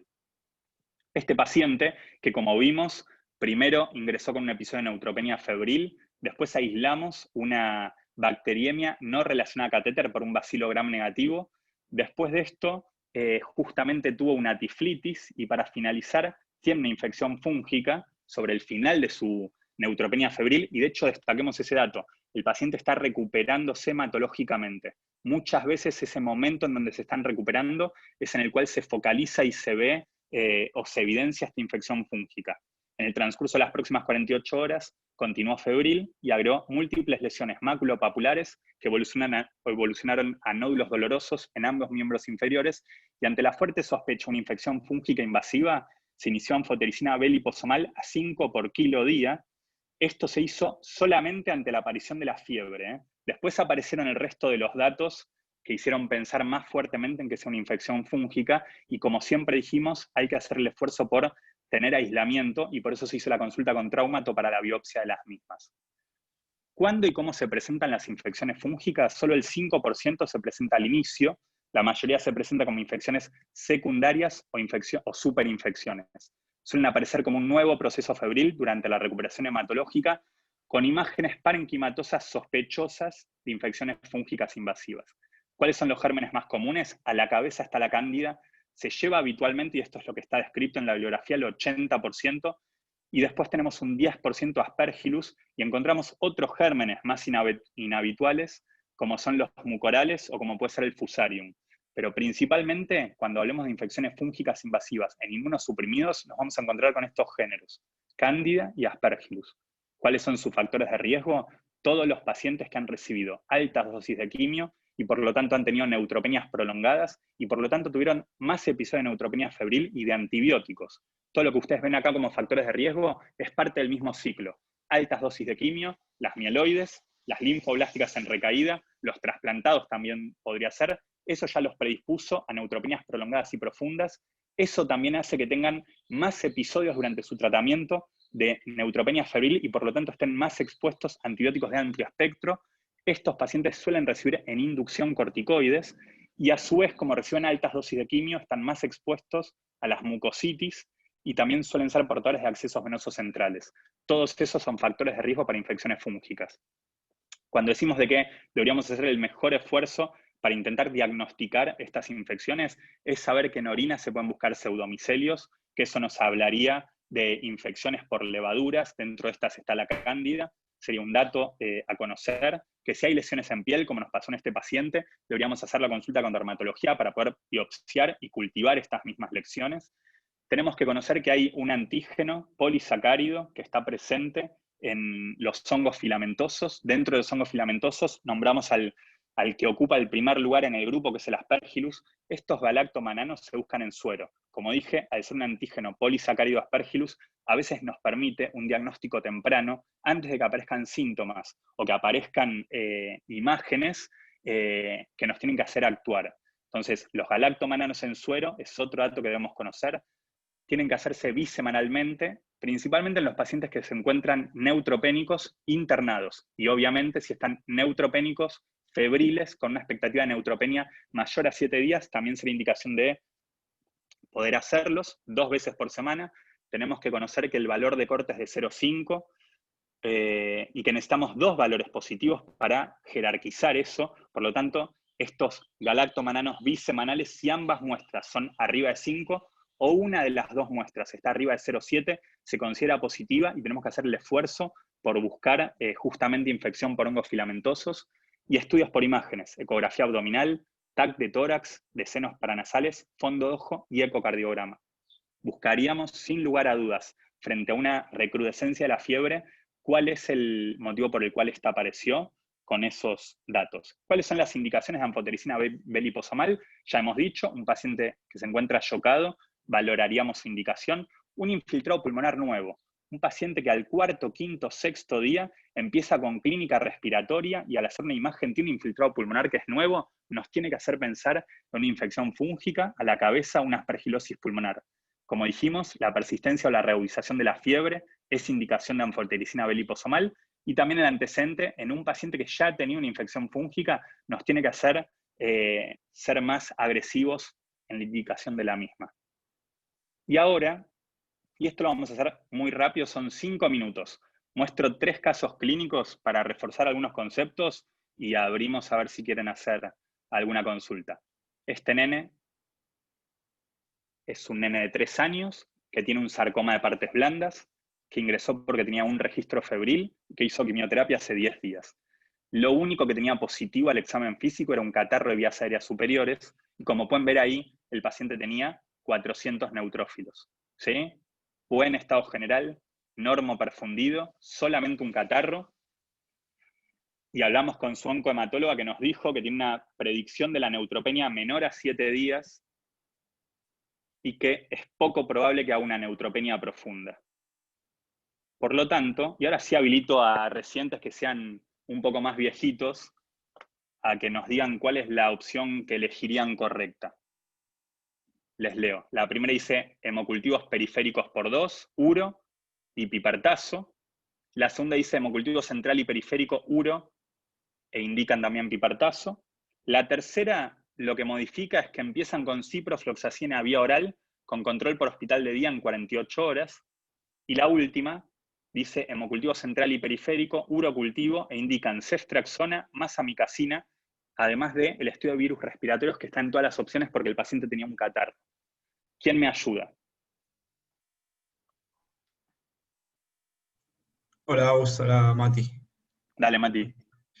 Bueno, yo la opción 1, para empezar, la descartaría porque nos quedaría afuera el hemocultivo central, el retrocultivo, que en todo paciente neutropénico febril es indicación de tomarlo, como dijiste vos recién, así que esa la descartaría. Después, la 2 también la descartaría porque arranca con pipertazo y habíamos dicho que eso se indicaba en pacientes de alto riesgo y este parece ser un paciente por la clínica que tiene, y por la edad, y por un montón de otros factores, parece ser un paciente de bajo riesgo. Por eso yo iría por la 4, internarlo al paciente, sacarle hemocultivo central y periférico, tomar el urocultivo, indicar ceftriaxona y amica, y bueno, el virus respiratorio por la pandemia de COVID. Perfecto. Vamos a hacer un simple repaso de esto. Esos son los datos del paciente, para categorizarlo como un bajo riesgo. Está en buen estado general, su enfermedad de base estaba controlada, tiene una predicción de neutropenia menor a 7 días, no tenía signos de comorbilidad grave, no tenía un foco clínico de importancia, estaba eutrófico y tenía una PCR menor de 90 y más de 50.000 plaquetas. Y ahí tienen todos los datos del paciente para poder verlo. Como dijimos, es indispensable el inicio del tratamiento antibiótico empírico por vía parenteral y frente a buena evolución clínica, el alta temprana. No habíamos dicho, pero en los pacientes que son de bajo riesgo, el tratamiento empírico inicial tiende a ser ceftriaxona o ceftriaxona amica. Esas son las opciones que manejamos en el hospital. Por eso la opción correcta era ceftriaxona amica. Después, vamos con otro simple. Este era un bebé de 8 meses con un neuroblastoma de alto riesgo. Había finalizado su segundo ciclo de quimioterapia hacía 4 días. Estaba en regular estado general. Tenía una celulitis en zona glútea de 1 centímetro, y fíjense que blancos totales eran de 100, por lo tanto neutrófilos no debía tener. ¿Qué conductas decía instaurar? Y lo mismo, invito a alguna R2 o R3 a que nos hable. Hemocultivo central y periférico, uro y banco. Hemocultivo central y periférico y pipertazo. La opción 3 dice cultivar al paciente e iniciar con pipertazo banco. Y la última opción era hemocultivo central y periférico, uro, e inician solamente con vancomicina. Acá encuentro otro error, la 1 y la 4 para facilitárselos es la misma opción. ¿Quién me ayuda?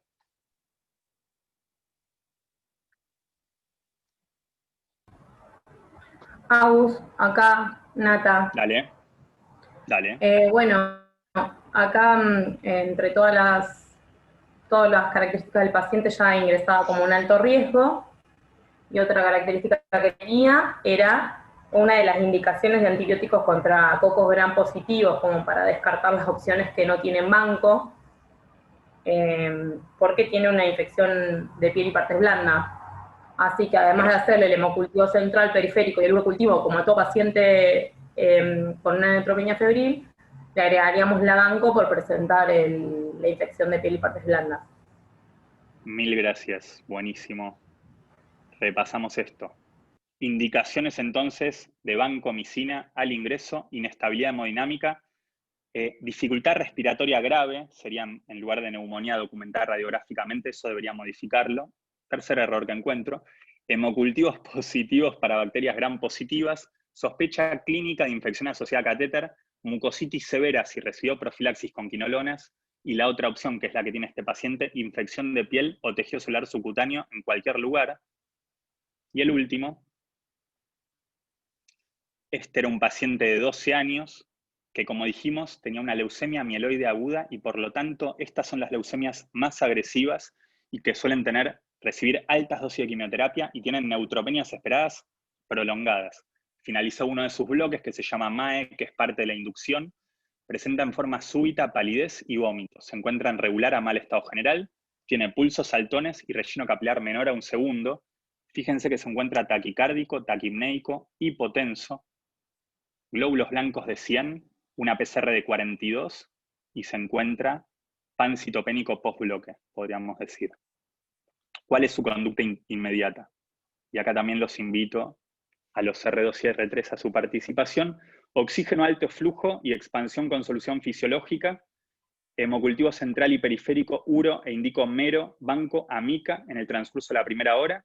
Solicito transfusión de glóbulos rojos y plaquetas, valoro el inicio de inotrópicos y su pase a terapia intensiva. ¿Cuál sería la opción correcta? ¿Quién me ayuda?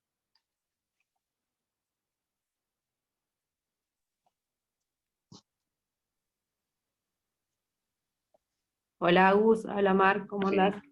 ¿Cómo va? ¿Todo bien? Bien. Este nene, claro, en ese orden puso Flor Bote, casi. O sea, primero sí es un shock séptico, digamos, hay que poner oxígeno a alto flujo, expansión con solución fisiológica a 20 mililitros kilo, lo más rápido posible, con jeringa, asegurar obviamente el acceso de 2 vías periféricas si es posible, los hemocultivos central y periférico, el uro, medicar con mero banco amica, porque es un alto riesgo, digamos, una neutropenia de alto riesgo con shock, y en lo posible obviamente en la primera hora. Y no está pancitopénico, así que la transfusión no le vendría mal obviamente. Después con eso ver cómo evoluciona y considerar si necesita o no en ese momento después inotrópico. Pero bueno, por ahora las primeras 3. La opción correcta, como es la conducta inmediata, es el oxígeno a alto flujo y la expansión con fisio. Pero tenemos que conocer que en orden, todas las conductas probablemente son las que se van a ir sucediendo, ¿sí?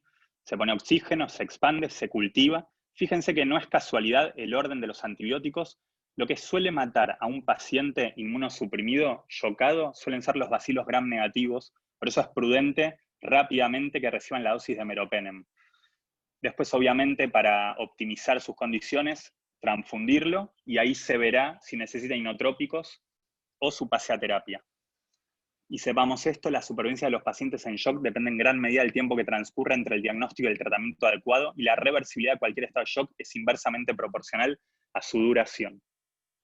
Yo acá lo que les voy a dejar, que no lo vamos a desarrollar ahora, se los podemos mandar después por mail, es en el contexto de COVID, la definición, yo porque no me quiero prolongar más, la definición de cuándo tendríamos que hisopar a un paciente inmunosuprimido, que tiene que ver con esto, que tenga más de 37,3 sin foco aparente, que tenga síntomas respiratorios altos, odinofagia o tos, que tenga un cuadro respiratorio bajo, que tenga síntomas abdominales como diarrea o dolor abdominal, que tenga anosmia o disgesia, que tenga algún exantema inespecífico, y eso se hablaría con el servicio de dermatología, que tenga cefalea.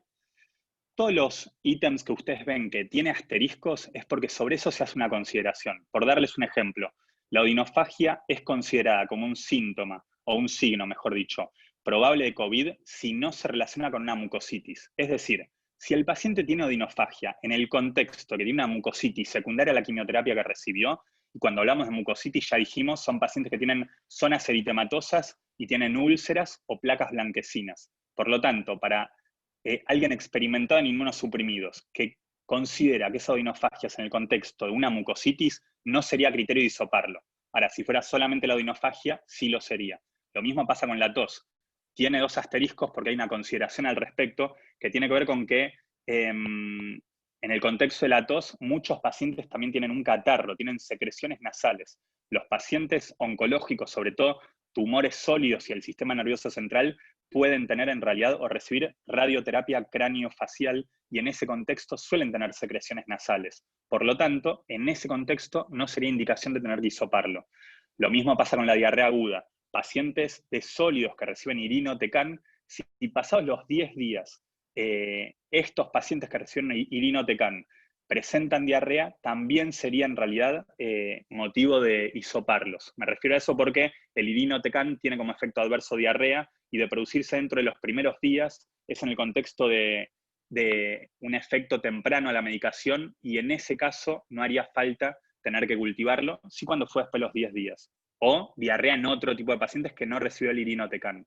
Y lo último es la cefalea, que también tiene una consideración porque pensemos que los pacientes en los que se realiza punción lumbar o que reciben medicación intratecal o que tienen tumores cerebrales, obviamente pueden tener cefalea. Entonces, fuera de estas consideraciones, un paciente con cefalea sin una causa clara también sería criterio de hisopar. Esto hay una guía de práctica clínica que hemos hecho en conjunto con infectología, con otros clínicos y con el servicio de oncología y de hematología, así que esto se puede profundizar en otro momento. No era como lo más importante de la clase. Las conclusiones. Ante un paciente neutropénico febril es fundamental el antibiótico parenteral dentro de la hora de su llegada al hospital. Es mandatorio cultivarlo, hemocultivo central y periférico y urocultivo, cultivo de los probables sitios de infección y un laboratorio completo. Es importante la cobertura inicial contra bacilos gram negativos, siendo de elección pipertazo, y el esquema debería ajustarse según la presencia de foco clínico, evolución clínica y resultados microbiológicos. Otro dato que no dijimos antes, pero que acá una de las infectólogas me apuntó, ante la documentación microbiológica de cocos gram positivos, no se debería discontinuar la cobertura para bacilos gram negativos hasta que el paciente salga de la neutropenia. Es decir, un paciente que está neutropénico febril y que aislamos, por ejemplo, un estafilocoagulasa negativo, la cobertura para gram negativos la dejamos o permanece mientras el paciente esté neutropénico, ¿sí? Y ante un paciente neutropénico febril en situación de shock, el esquema es mero banco amica y anfo-B liposomal, es lo que vamos a valorar. Con esto termino, 1 minuto nada más. Quiero agradecer a las personas que me ayudaron, así que muy importante para mí el servicio de infectología, que a la cabeza está Juan Morales, que está por ahí, que siempre me dan la oportunidad de participar y de tener injerencia en los pacientes inmunosuprimidos, así que le agradezco a él y obviamente a Sofía Esposto, a Vale Torres y a Inés Sormani, que también están un poco al frente del manejo del paciente inmunosuprimido infectado. También a Caro Taffi, que debe estar, espero que esté por ahí, con la que hice mis 2 residencias, con la de medicina interna, y nos formamos hace años cuando no había muchos clínicos que se interesen en el manejo de estos pacientes. Empezamos yo en hematología y ella en onco con esto, así que hoy poder hablar de neutropenia febril y estar acompañado por clínicos como ella y con otros que se están incorporando, Rodrigo, no sé si estaba por ahí, Giralda, para mí es un placer. También agradecerle a la gente de cuidados paliativos, que ahí está María Torres, Caro Shibukawa, está Virginia y Vivi, que nos han, ustedes no vivieron la época sin la gente de paliativos, que nos ha permitido evolucionar mucho en el manejo de los síntomas de los pacientes y en otras situaciones, y para nosotros es un gran apoyo y está bueno que cada vez tienen más injerencia y fue un motor importantísimo que ellas 2 trajeron al hospital cuando no estaba en vistas de que estén, y en lo personal también con María Torres y otras médicas internas como Cari Jafar y Nati Sarti, que siempre me dieron la posibilidad de crecer en el hospital y voy a estar eternamente agradecido. Y con eso cierro, espero que les haya servido y muchas gracias. Muchas gracias, Agustín, no tenés nada que agradecernos, al contrario, sabés todo lo que te apreciamos, todo lo que te queremos, todo lo que te apoyamos, y sabés que sos parte de la generación nueva, junto con todas las chicas que ingresaron en este último tiempo, y que bueno, particularmente en mi caso, como jefe de servicio de enfermedades infecciosas, siempre les digo que ustedes son el futuro y los voy a apoyar en todo lo que pueda y en lo que a mí dependa, ¿sí? Y te agradezco mucho y felicitaciones por tus conceptos y porque en mi caso particular todos los días aprendo algo nuevo, ¿sí? Muchas gracias a vos. Gracias, y gracias a todos los chicos que te ayudaron. Si quieren lo hacemos ordenado. Si hubiera alguien, no sé si están las chicas de paliativos, y si hubiera alguna que quisiera participar o decir algo, están más que invitadas. Creo que no. Gracias, Agus. Sí, ahí estoy está, yo. María. Acá Dale. estoy. No, yo nada más, como siempre, hinchando un poco con el dolor. En el caso de los chicos con mucositis, siempre se puede comenzar con los buches anestésicos cuando tiene dolor, pero siempre acuérdense de la escalera de la OMS, tener una escala analgésica según la edad, y si el dolor es leve, se puede comenzar con paracetamol, con dipirona, pero si el dolor es moderado o severo, ya es indicación de comenzar con morfina. Siempre la vía ideal va a ser la vía oral. Si es una mucositis severa, grado 4, probablemente necesite la vía parenteral. Pero bueno, mirar al paciente, evaluarlo y escucharlo siempre. Y acuérdense que si el paciente tiene dolor, y no lo subvaloremos porque son tratamientos largos que la pasan muy mal los chicos y podemos hacer la diferencia tratando estos síntomas. Así que bueno, otro día hablaremos bien del dolor porque si no es muy largo. Pero acuérdense de tratarlo y si no saben, preguntar. Gracias, María. Y de infecto, no sé si alguna de las chicas querrá aportar algo, están invitadísimas. Creo que no. No. Y me queda, sé que están por ahí o probablemente estén la gente de Onco, no sé si está Caro, Rodrigo, si alguno quisiera sumar algo, son bienvenidos. Y si no, si queda alguna duda, Miguel, antes querías consultar algo, lo que ustedes quieran. Hola, Agus, acá Marínez.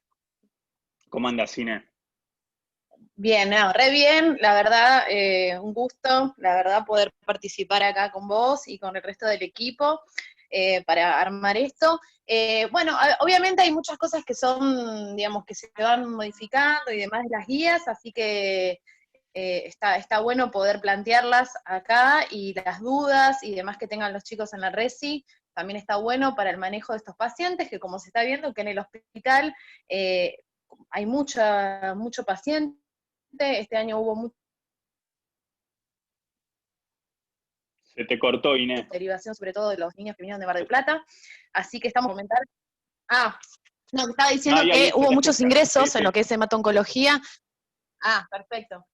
Con respecto a este año sobre todo, y sabemos la situación epidemiológica no solo por el COVID, sino por el contexto en el cual tenemos actualmente un brote de un hongo, sí, que todavía no está caracterizado, así que es muy importante la intervención tuya para poder trabajar en equipo, y el resto de los chicos también, los residentes, para trabajar todos en equipo con estos pacientes que son tan complejos, sí, y que necesitan justamente estar encima y previendo las infecciones y las complicaciones para disminuir la comorbilidad de ellos. Así que, nada, muy bueno y vamos a seguir trabajando en equipo.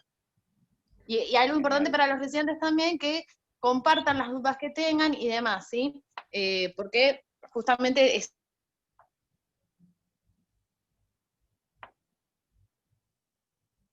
Bueno, ahí se cortó lo último este tema de los hongos, ahí está. cosas que se fueron modificando. ¿Ahí? Sí, ahí sí, dale. Ay, no, que hay varias cosas que se fueron modificando en estos últimos meses con respecto al tema de la profilaxis antifúngica, el tratamiento anticipado, estos conceptos que estamos viendo, mucho galactomananos y demás a través de las nuevo algoritmo de manejo que tuvimos, como para que los RESI después seguramente armemos algo para hablar específicamente de eso. Me parece que aprovecho ahora el momento, que estaría bueno, sí, para hablarlo entre todos. Sí, tengan en cuenta que esto es como el COVID, es dinámico. El COVID nos vino a permitir que utilicemos esa terminología. Todo es dinámico y todos aprendemos todos los días cosas nuevas, esto va cambiando, así que es interesantísimo, como les decía Inés y Agustín, que si tienen dudas, se las planteen para poder consensuar todo lo que podamos en favor de los chicos. Y felicitaciones, Agus, y felicitaciones para todos. Perfecto. ¿Hay alguna duda que quieran que resolvamos? Cerremos con eso. Agus. Sí. Flor soy. Tengo una duda. Es algo que discutimos siempre en el grupo de R4 con muchos de los chicos y los jefes, que siempre nos da duda de cuando entra una neutropenia febril con mucositis, a partir de qué grado la medicamos, y lo mismo cuando ingresa un paciente, por ejemplo, con una mucositis severa, pero sin fiebre, pero neutropénico, si también lo deberíamos medicar. Ok, yo te lo resuelvo lo más simple posible, por más de que es medio complejo responder. Creería que hay una sobreestimación de las mucositis. Vos pensás que muchas veces se catalogan mucositis grado 3, 4 en pacientes que responden a los analgésicos y que pueden ingerir líquidos y sólidos. Por lo tanto, con esto que te quiero decir, que probablemente muchas de las mucositis que categorizamos como 3 o 4 sean probablemente 2 o a lo sumo 3. Yo he rotado en trasplante en su momento y tal vez la experiencia de haber visto mucositis graves con úlceras enormes, con todas pseudomembranas que recubren todo el interior de la boca, hace que vea que los pacientes que nosotros habitualmente manejamos en la sala de inmunosuprimidos o en las terapias intermedias tienden a sobreestimarse. Por darte un ejemplo, una mucositis grado 4 sería indicación de una nutrición parenteral y rara vez van a ver ustedes que la indicación de la parenteral tiene que ver solamente con una mucositis grave. Eso para empezar. Y segundo, una mucositis grave, grado 4, que necesita una nutrición parenteral, es probable que por más de que no tenga fiebre, sea prudente medicarlo. Porque si vamos a la definición de que un paciente neutropénico afebril con un foco clínico de importancia, y el foco clínico de importancia es una mucositis grave, el solo hecho de tener un foco haría que nosotros cultivemos y mediquemos. Pero ¿sabes cómo se resuelve esta situación? Creería que es la excepción el paciente que entra con una mucositis grave en nuestras salas. Es más del trasplantado. Es una excepción, no es que sea imposible, pero deberíamos revalorar los pacientes y ver los grados de mucositis que tienen y guiarnos con la macroscopía y también con la respuesta a los analgésicos. No sé si te contesté. Sí, bárbaro, gracias, Augusto. ¿Alguna otra cosa, chicos? Augusto, Colegas. tengo una pregunta.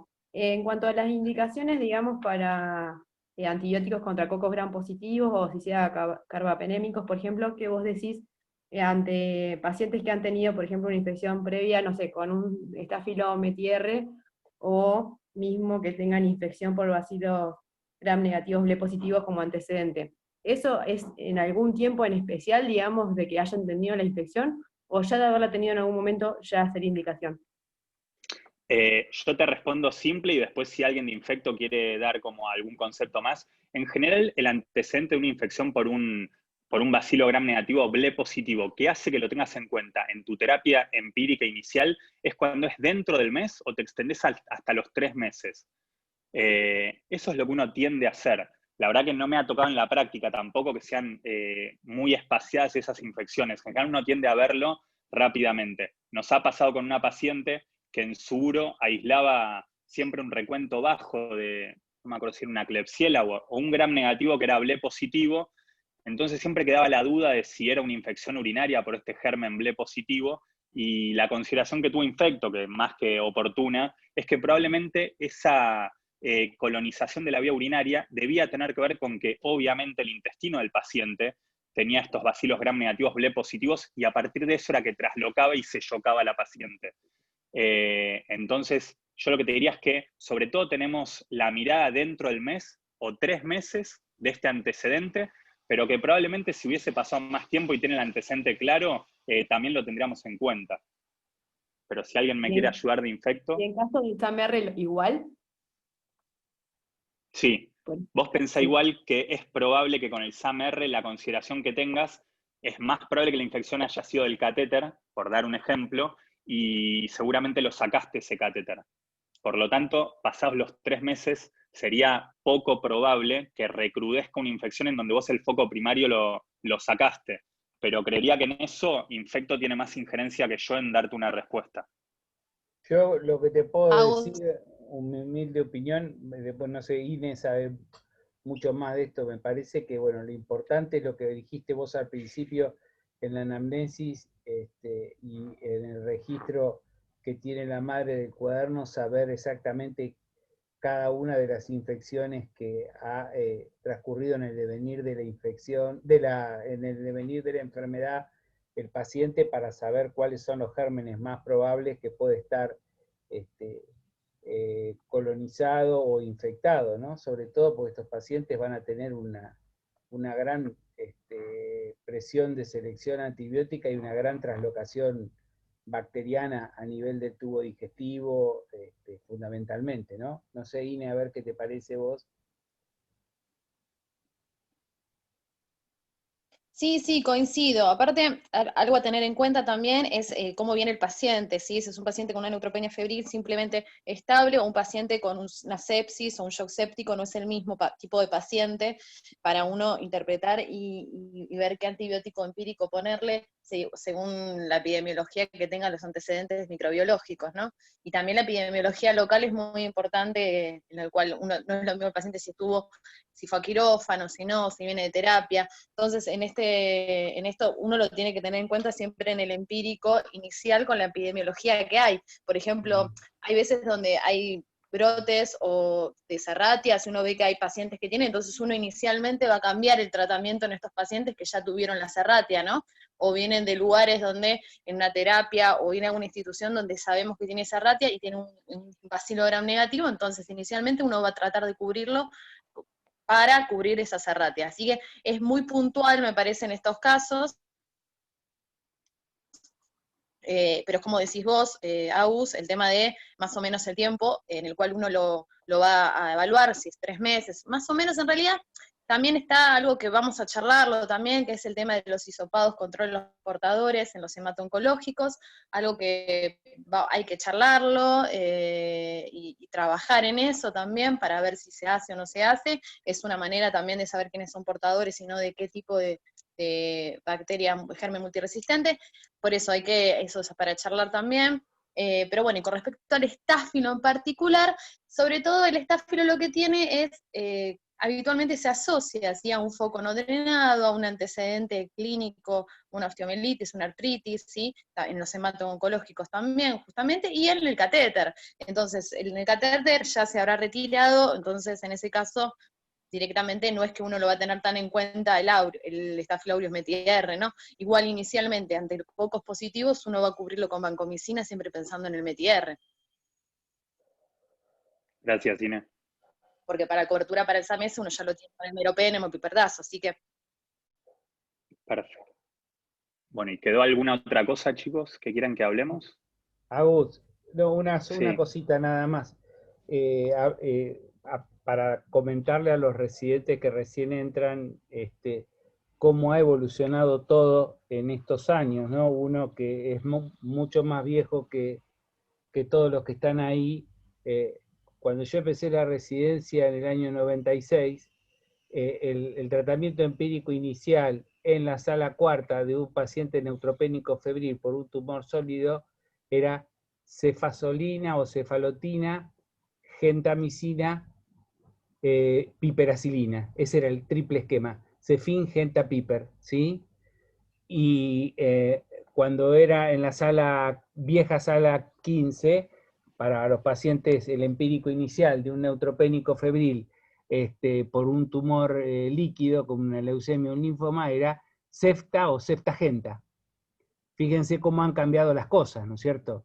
Y esto tiene que ver mucho con la ecología y la epidemiología de los microorganismos y la presión de selección a lo largo del tiempo en todos los ámbitos del hospital, sobre todo las áreas críticas, ¿no?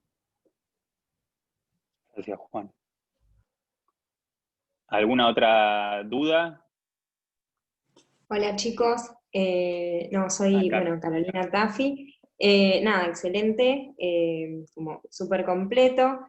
Solo una consideración por ahí para tener en cuenta cuando están con antibióticos, y que por ahí, obvio que ya lo dijiste, pero como también estar atentos a cuándo adecuar y cuándo suspender, porque a veces estos pacientes tienen mucha toxicidad y también tener en cuenta eso. Es súper importante medicarlos rápido y con la cobertura adecuada, pero por ahí, sobre todo, por ejemplo, cuando están con vancomicina, estar atentos a los controles de la función renal y estar atentos también a cuándo hay que suspenderla.